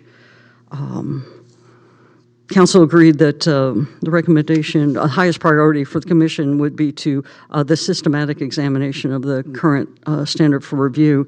That, is something that I think we need to take smaller subtopics and discuss those one at a time and dedicate, we would take in public comment, but on a meeting, work with staff when we have a light agenda or maybe a canceled meeting, and do a workshop on, let's see, there's 5 listed just right there under recommendation 4, one of those, and talk about that specifically, that evening. And so people who have concerns or have, expertise they want to share with us, they can come and talk to us about that, and we can move through. But I appreciate when we talk about something, a larger topic, just like we did a year ago when we had the big public meeting. I'm glad that the City Council is open to us having that wider ranging discussion. But that's the way I was interpreting council direction on that, on the workshops. I guess I have a couple comments. I believe we have a track record this last year for being able to have a workshop. The staff put on a workshop related to the 30-day short-term rental units, and you were present, and that was very helpful. We heard from many people. People did show up, but it was combined with the rest of our agenda, so it was a very long night, and there wasn't, as Commissioner Friend talked about, the need for notice to people. We still got people in, and I know I found it very helpful to hear from the public, from the suggestions made. So we know that can be done. The second thing I ask is, we know that there was a very sharp divide, 3-2, to even create the committee to launch this nearly 2 years ago. So one question is, what about the vacancy? What are the plans for having, filling the spot that was Commissioner Ryan's spot? What's the schedule? That is actually on our agenda this next week, to talk about how the council wants to do that. As you know, those terms come due in March. That's only 2 months away. Mm-hmm. It's almost like by the time we got it appointed, we would be back there again. And so rather than do 2 recruitments, our recommendation is the council do 1 recruitment, and that vacancy would remain until March, when it would be filled. Doesn't have to be that way. Council might say differently, but that's just what staff thinks would be more appropriate. I do need to ask, it was on my notes to ask during the next item on the agenda, but since it kind of came up, I'll ask it now.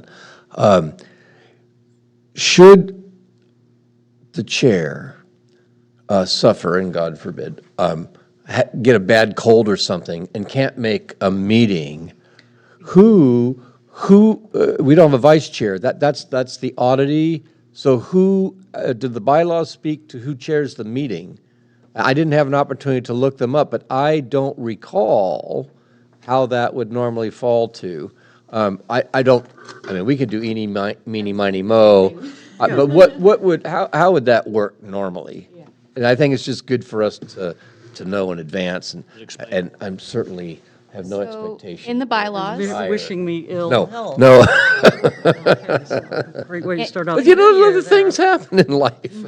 Article 5D of the bylaws reads as follows. So the vice chair shall preside and exercise all the duties of the chair in the absence of the chair. In the absence of both the chair and the vice chair, a temporary chair shall be elected by quorum to act as the chair until the return of the chair or the vice chair. Okay, fine. So So- it's eeny, meeny, miny, mo. Yeah. Okay, great, good. All right. I was wondering.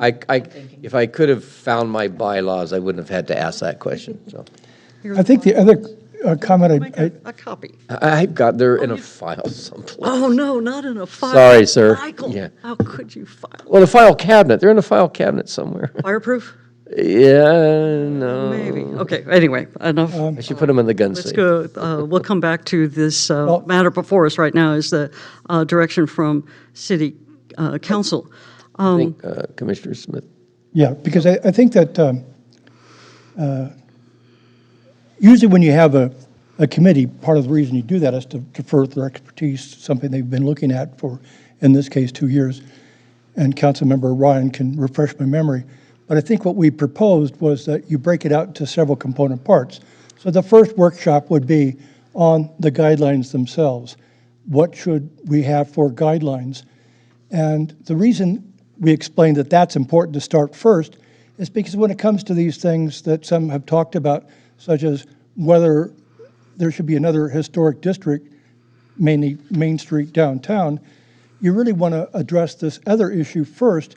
Why? Because many people downtown, property owners, businesses, don't really understand the way the guidelines are, and they're afraid of them for two things. One, the way they are now, and the way they're being interpreted. So that scares them. So if you don't deal with that first, logically it's going to be difficult to deal with the others. So that was our recommendation for what we would propose doing first. The other thing I'd bring out is I think that we heard the commission, the council members say that they had some reservations about going back into the 1950s or 40s. And we heard the argument made 3 times in this room in one case and once before the council in an appeal that the guidelines were never intended to cover buildings any more recent than the Victorian era. That was made in this room for that one case, and it was repeated when it came before the city council. A number of council members actually bought that argument and repeated it. I can remember 2 members in particular who repeated that idea that it should not apply to any building more recent than the Victorian era. And the authority for relying on that was a former council member, Ms. Tustin, who was a member of the city council. It was said when it was adopted. Her letter was part of the record before the city council, and she was present, and that argument was made. But actually, as it turns out, Pierre explained afterwards that that wasn't correct. Her comment was irrelevant because she presided over the first set of regulations, which was years ago, and not the Secretary of Interior's guidelines. So her comment was irrelevant, and that's why I'm really reluctant to rely on those comments from the council if they were, in essence, misled. And that's the case, because the Secretary of Interior guidelines are what they are, and they do not apply just to Victorian structures. So Kirk, if I may, and on 2 points with the chair's permission. First of all, on your first comment about members of downtown not knowing and therefore being afraid, I think that's true. The business owners and the whole downtown situation strikes me as a specific subset of potentially concerned property owners when it comes to this. And I'm wondering, I've just thought something to consider, and I have an idea about how we might move forward, that a presentation to PDA might be helpful, because now we're getting to that subset population. Then with regards to the second, what you just described, I think there's some confusion in talking about the assignment of districts versus regulations.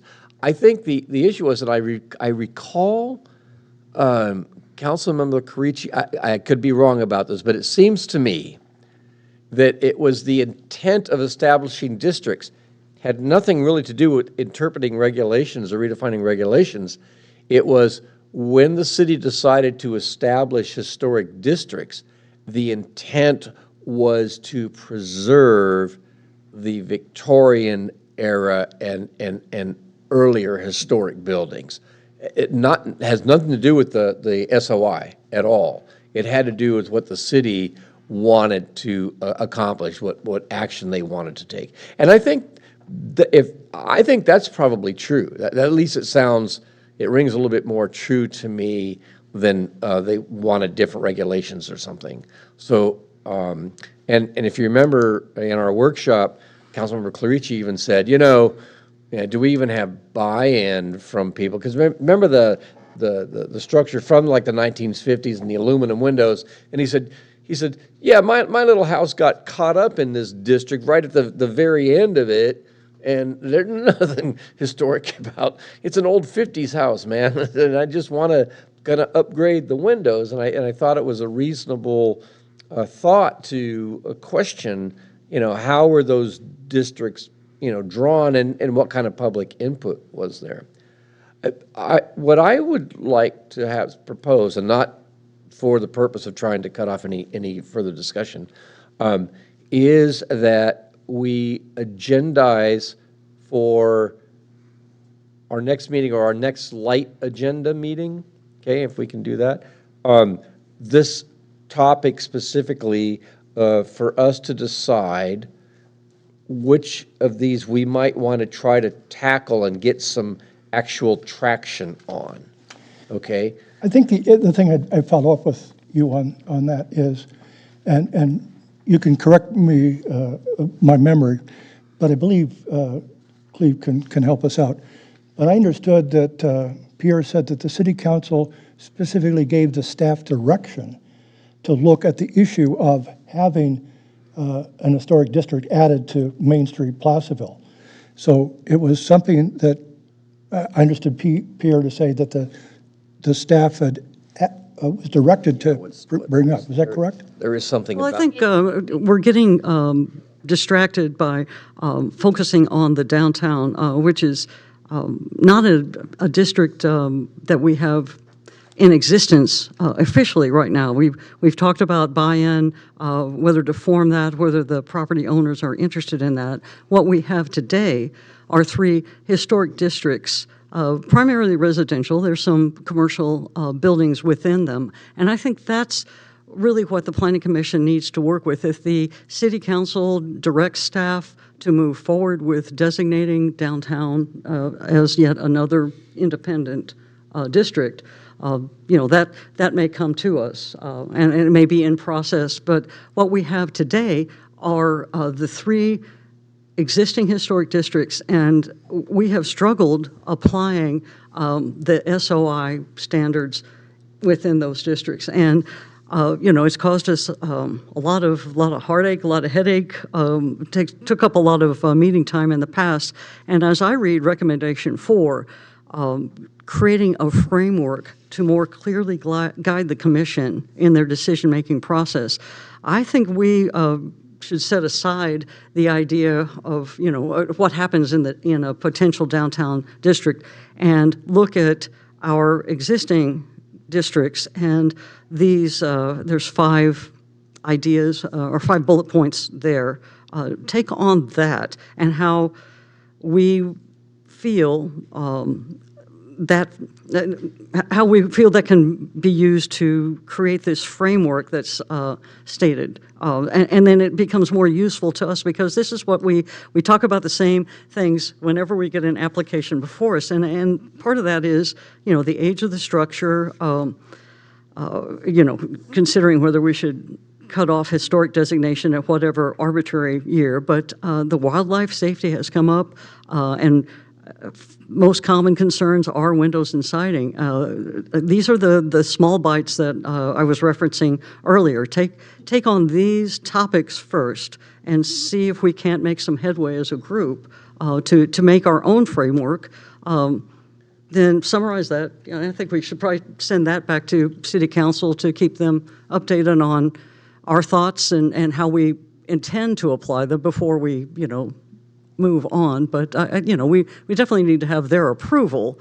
But it is, they're looking to us, since we have the most experience, the firsthand, front line, dealing with, these people who come before us with modifications to their structures. So that's, I'd like to set aside the idea, topics relating to downtown and look at these other existing districts. And Can I ask you a question? Would you include what Commissioner Friend referenced about the actual districts? Like discussing, are you guys at all interested in discussing the districts and the housings that are, like where they are and how they were decided? Because that was one of my questions in going through this whole thing, and kind of goes back to the inventory, which I fully understand why that's the feeling that it is, but I think that sort of is one of our top issues to start with is, are the districts, are they what we want them to be? Are they protecting what we want them to protect? well, I'm not seeing City Council directing us that way, that they want to redraw the historic districts.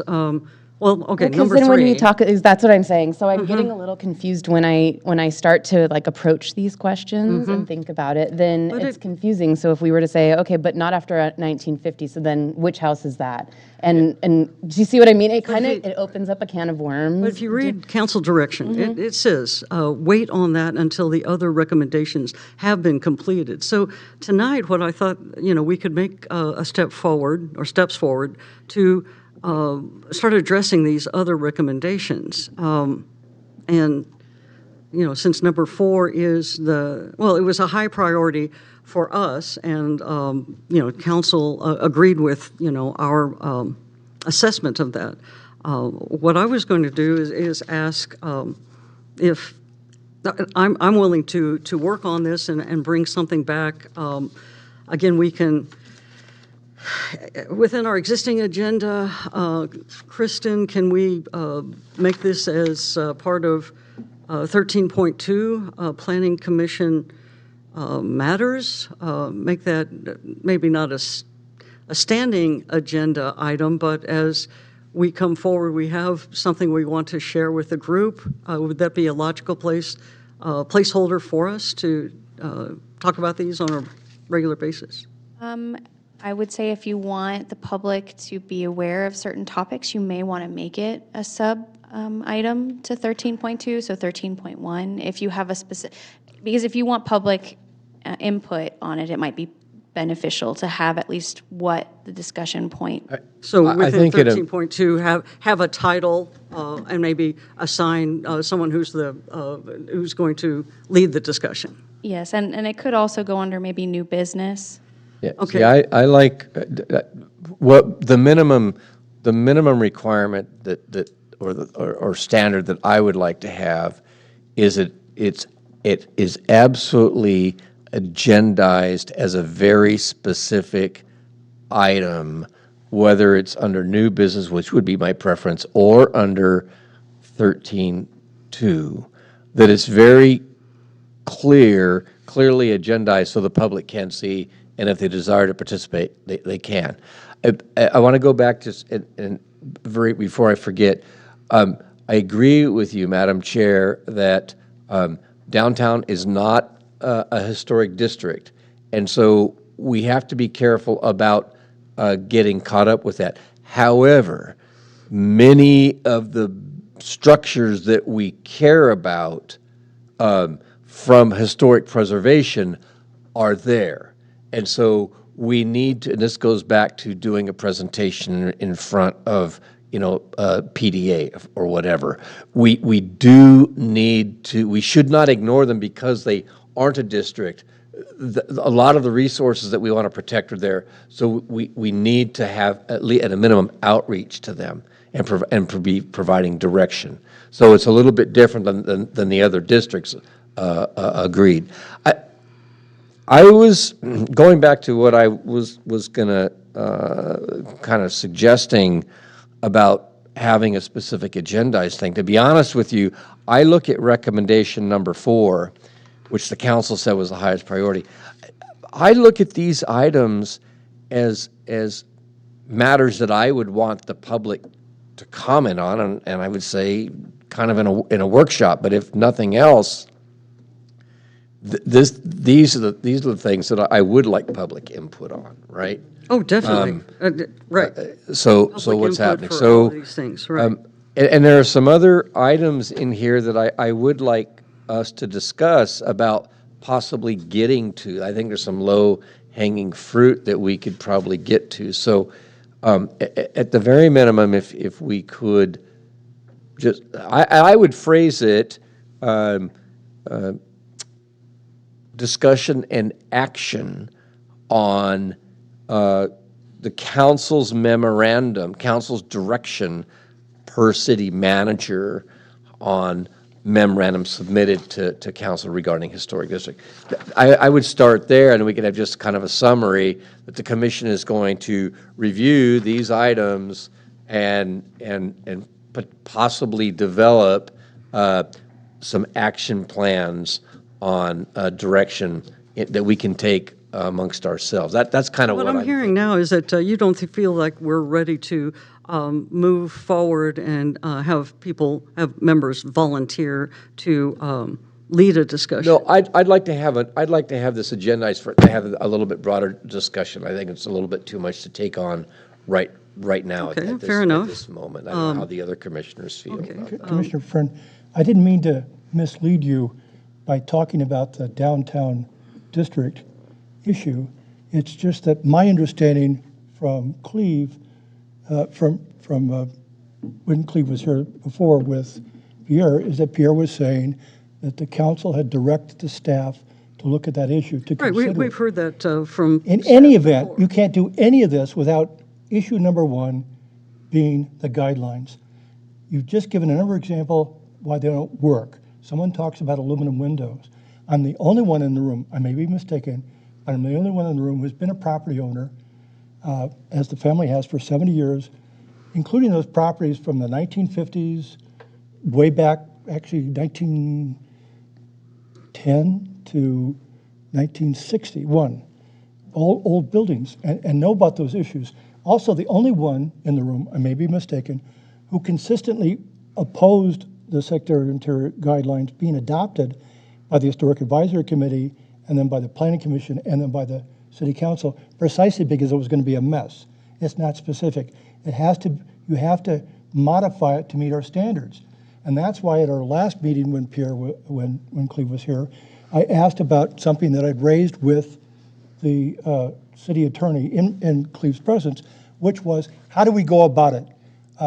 Because when you had this workshop, which prompted us to be delayed in our work for at least 6 months, what was suggested was the Secretary of Interior's guidelines are, quote, flexible. I've heard that word flexible said a number of times. But as the city attorney says, you have to come up with a resolution. It's just like the federal rulemaking process. You have to have specific standards. So what is our standard regarding double pane windows? We don't have one. You, Commissioner Friend, have been very good about trying to add specific findings to some of our decisions so that we distinguish one case from another, so it won't look like we're being arbitrary. But we would need to have specific guidelines that can come in the form of a resolution. And that, I thought, when you were last here, I asked about that. I understood that it was going to be included in the menu, because that's menu. It's very important that that we look at the Secretary of Interior's guidelines. Those have to be revised. It's maddening that for 10 years this has come up, and the 2 years that this commission or committee was in existence is, what about those double pane windows? What about fireproofing this and that? There are ways you can modify it. And how do I know? Because I've had historic buildings that are on your list that are historic, and I've had to deal with those issues. There are ways to do it where it doesn't have to be throwing it out the window. So how, Can I jump in, Chair? Please. Sure. Apologize. And I agree with you, Commissioner Smith, and I believe that's what number 4 outlines. That's what we identified as the highest priority. That's what we want you to look at. That's what the council, excuse me, not me, that's what the council wants you to look at. And I think it kind of seemed to be what you're saying, that's your highest priority also. so it is then city council, is it incumbent upon them to actually pass a resolution, or can we move forward, establish this framework, send it to city council for their approval, or do they have to revise the ordinance for it to actually be I don't think, enforced? I think that my understanding is, and I think probably the 4 of you know the Secretary of Interior guidelines better than I do, so I'm jumping out on a limb here, but I think that you can come up with your specific guidelines that operate within the Secretary of Interior guidelines. That's Because of that exactly what I. flexibility, you can do that. So it doesn't require us to change that and say we're going to do away with the Secretary of Interior guidelines. We're just, as Commissioner Smith stated, we're coming up with the rulemaking of how we're going to implement. Here's how we're going to apply them. It's a clear statement, and we talked about what was said in the past, and it's kind of it's hearsay at this point. It was never written down, and we know that this has been on the books for a while, but it wasn't really clarified what the intent was. Whereas at this point forward, we can decide, we can state what the intent is under the number 4. We can propose that we do have a cutoff. They say 1950 ? That this group can discuss and say, no, we want it to be 1943. But then we have it in the minutes. We take it to the city council. They can approve it, and then that's where that becomes part of our framework. And there may be exceptions or caveats to that there's something. Or something that's already on the that historic For whatever register. reason, you may put certain exceptions in there too. One thing I'm willing to bet, Mr. Drobish has got some thoughts on this. And so I was going to ask Cleve, we're having a kind of a wide-ranging discussion on this.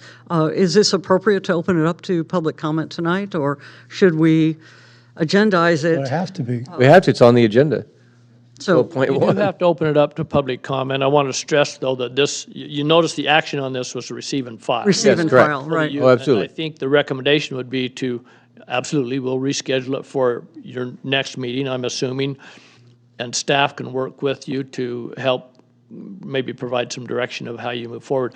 As mentioned, besides that item number 4, there is some low-hanging fruit. Bullet Right. points 1 and 2 on recommendation 1. Yeah.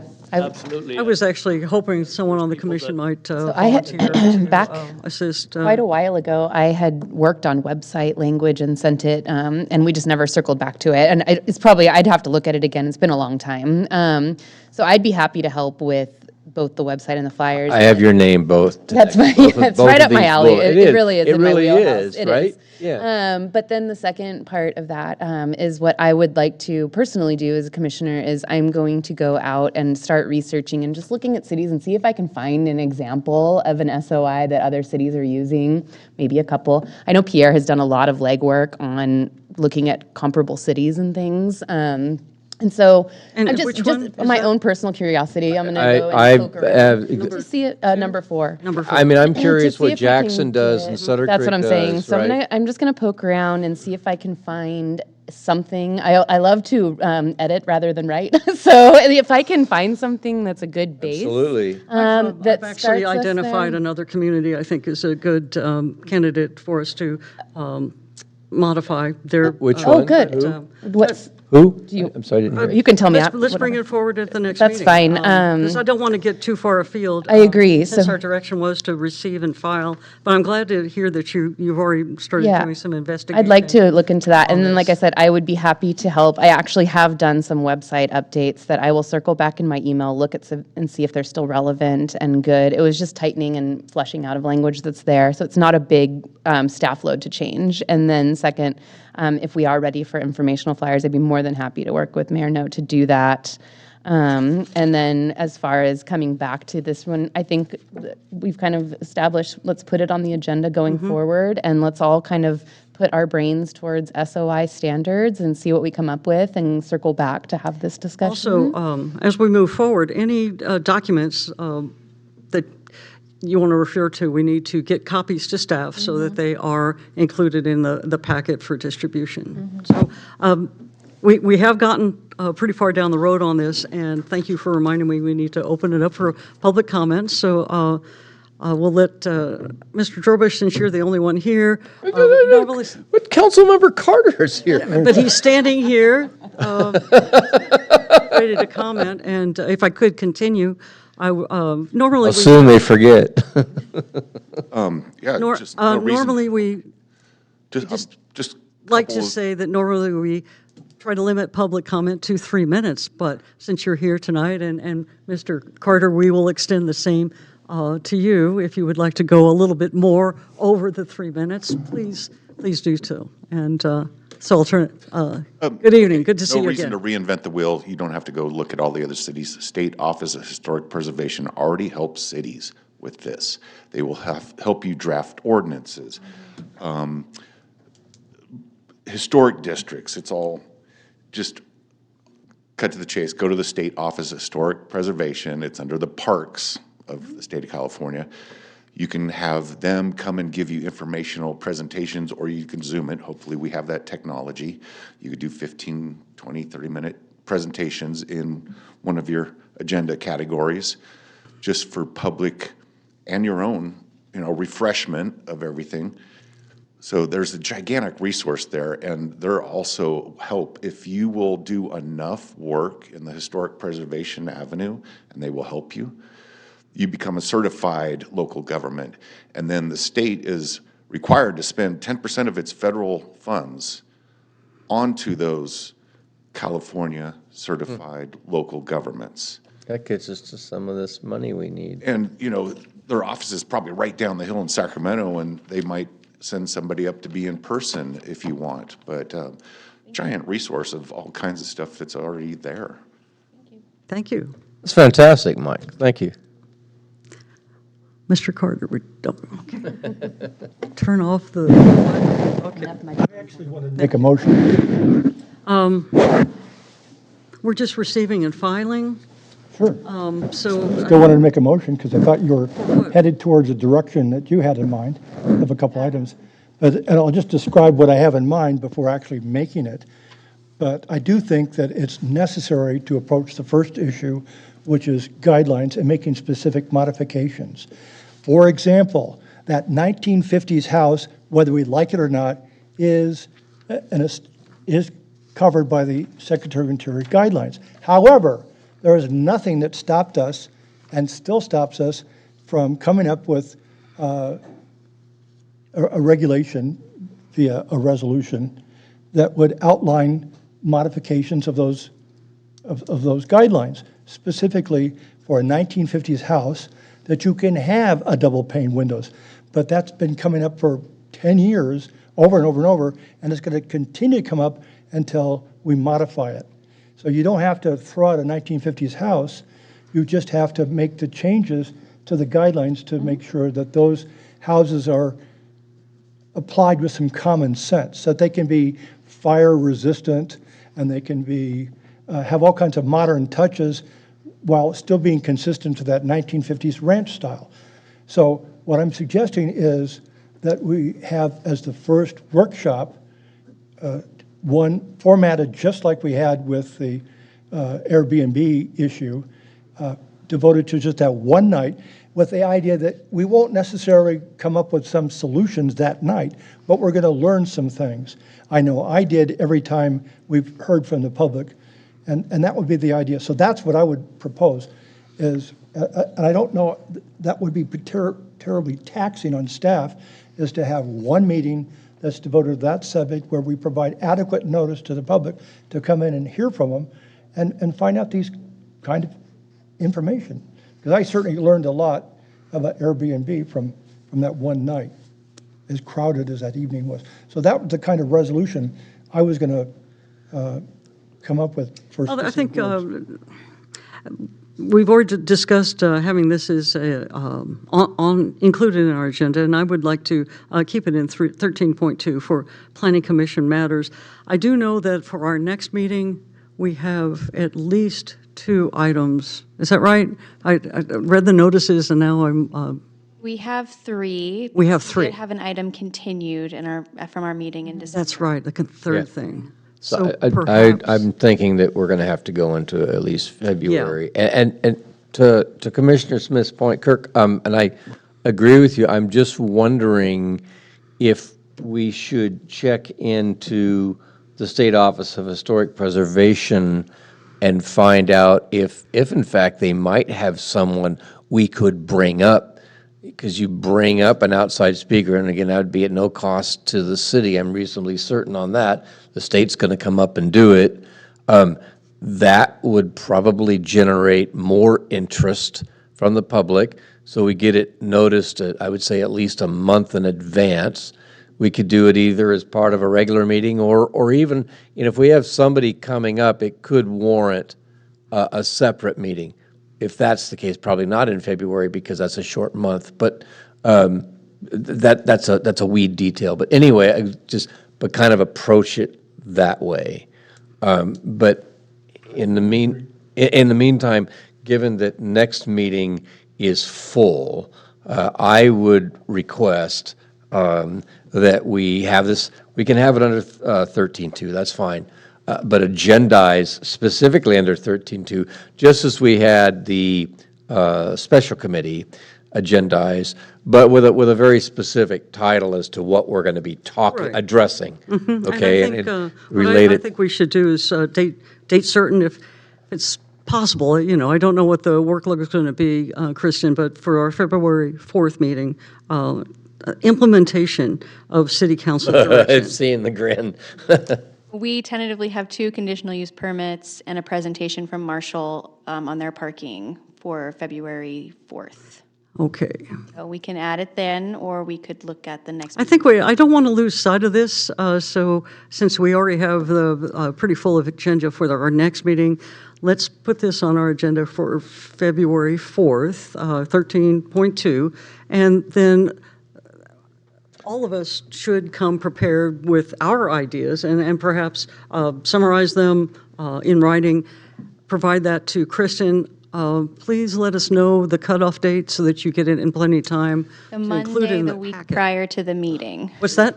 Monday, the week prior to the meeting is generally best, although if you need a little extra time, just let me know.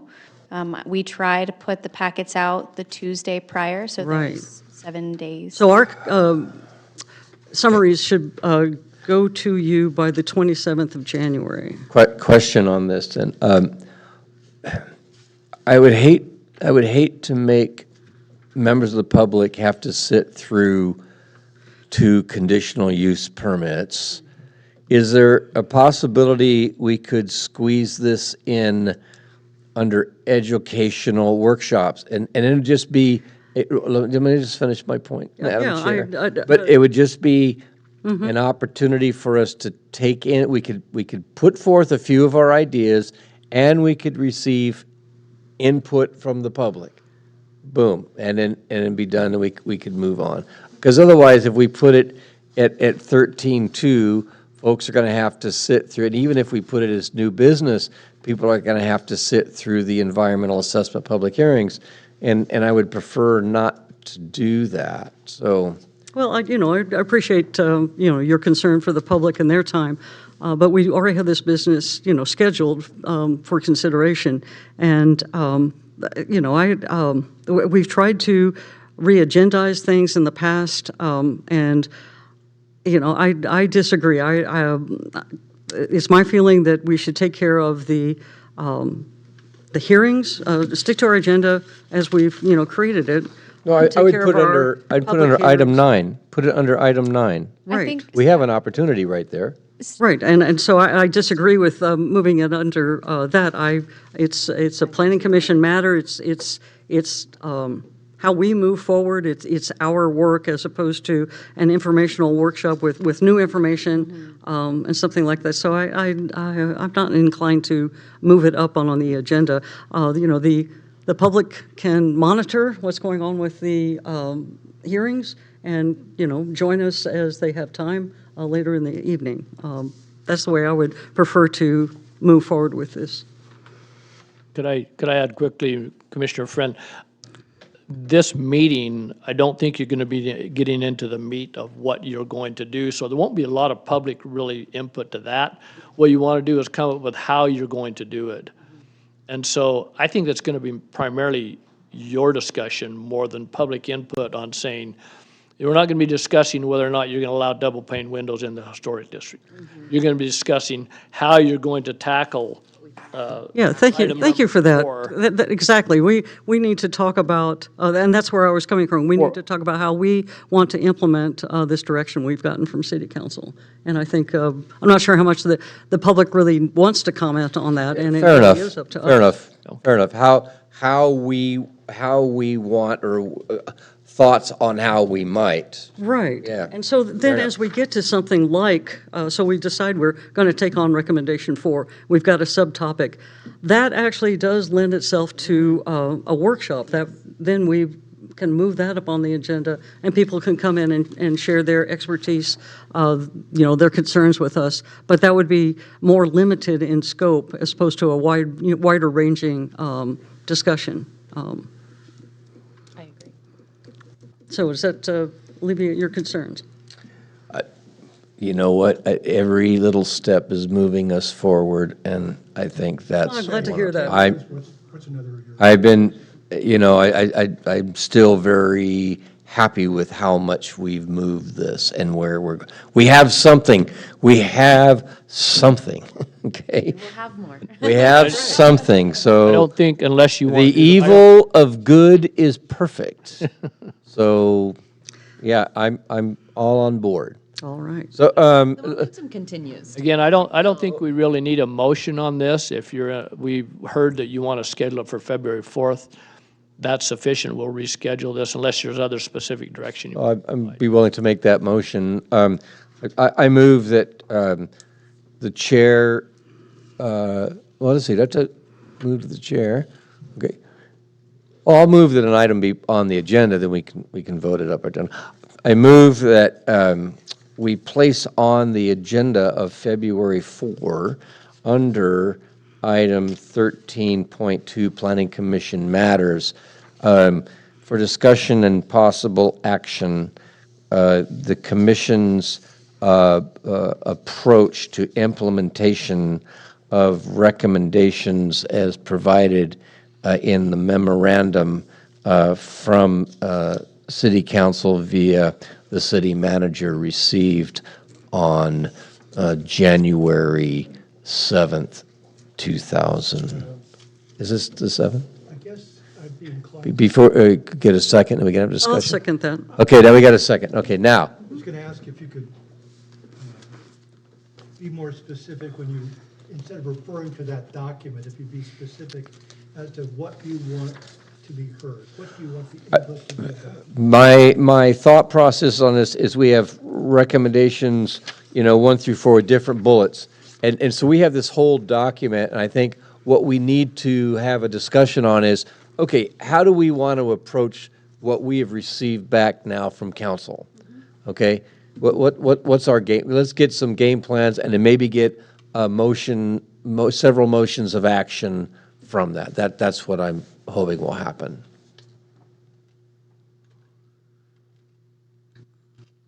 Your microphone is not on? Yeah, well, it wouldn't matter because I'm still trying to figure out whether I want to say anything. And Oh, because really, I appreciate your spirit from the very beginning. I love the idea of moving forward, but I just feel much more comfortable if it was a specific topic, but if you want to do it that way. Oh, well, the you can answer is add I'll to second the motion. include at a minimum. I'll What third. what topic do you want to include in a minimum? You have to look at the guidelines and specifically things like, are we going to have double pane windows? What about fire-resistant materials? Well, then, if I can make a suggestion to include at a minimum, perhaps to focus? recommendation number 4, systematic examination of the current standards, and let's just see where it gets us. Because, okay, so now we have at least a specific topic. That won't be necessarily the only thing we talk about, but it will at a minimum have to include recommendation for the systematic examination, which council has said is our highest priority. So I just amended my own motion. So you've amended it to specifically second your amendment. recommend, To say, to include at a minimum, discussion of recommendation 4. okay. How's that? So you amended, so I- I'll and you- then second your amended motion? Yeah. Okay. That sounds good. All in favor? I'm in. Anyone opposed?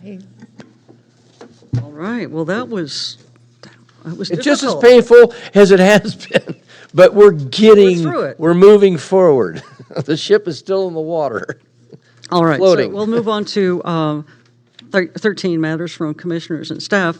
13.1 is staff reports. Any updates from staff? We got a lot of things on our next agenda. Next 2 agendas, we got stuff. Yeah, they'll keep coming. Yeah, so the next meeting is January 21st, and following that, we do anticipate a meeting on the 4th. All right. 120 and 24. I believe that's it. Anything else? Mr. Morris, anything else to add? Thank you. 13.2 is planning commission matters. Can I Any add other- one? Sorry. Oh, I thought that was a shaking. I did want to mention that we have hired an interim director of development services. His name is Carl Cahill. Unfortunately, he started last Thursday, but he had let me know when he started that he was going to have a conflict for today. Actually, yesterday and today, he was not here. He will be in the office tomorrow, and he will be at your future meetings going forward. Great. So, All right, that's great news. Thank you. Now I'll go to planning commission matters. Anyone? Just one item for staff. Well, 2, I guess, maybe. Any update on the mural for the shopping center on the grocery outlet? There's supposed to be a mural. That's part of the plan. Do we have any idea? What's the process? He was going to select a local artist. What's happening with that? Any idea? My understanding is the art was already designed and almost ready to go. Oh, okay. By the time he came for the first round of site plan review. Okay. I don't know what the status is. Well, that's progress right there. That's good. And then any word on the hotel at Jakeway? Uh-oh. we are still actively working with them. Okay. They were here before the Christmas holiday. Okay. They were here, met with staff. We had some questions about some of the off-site improvements.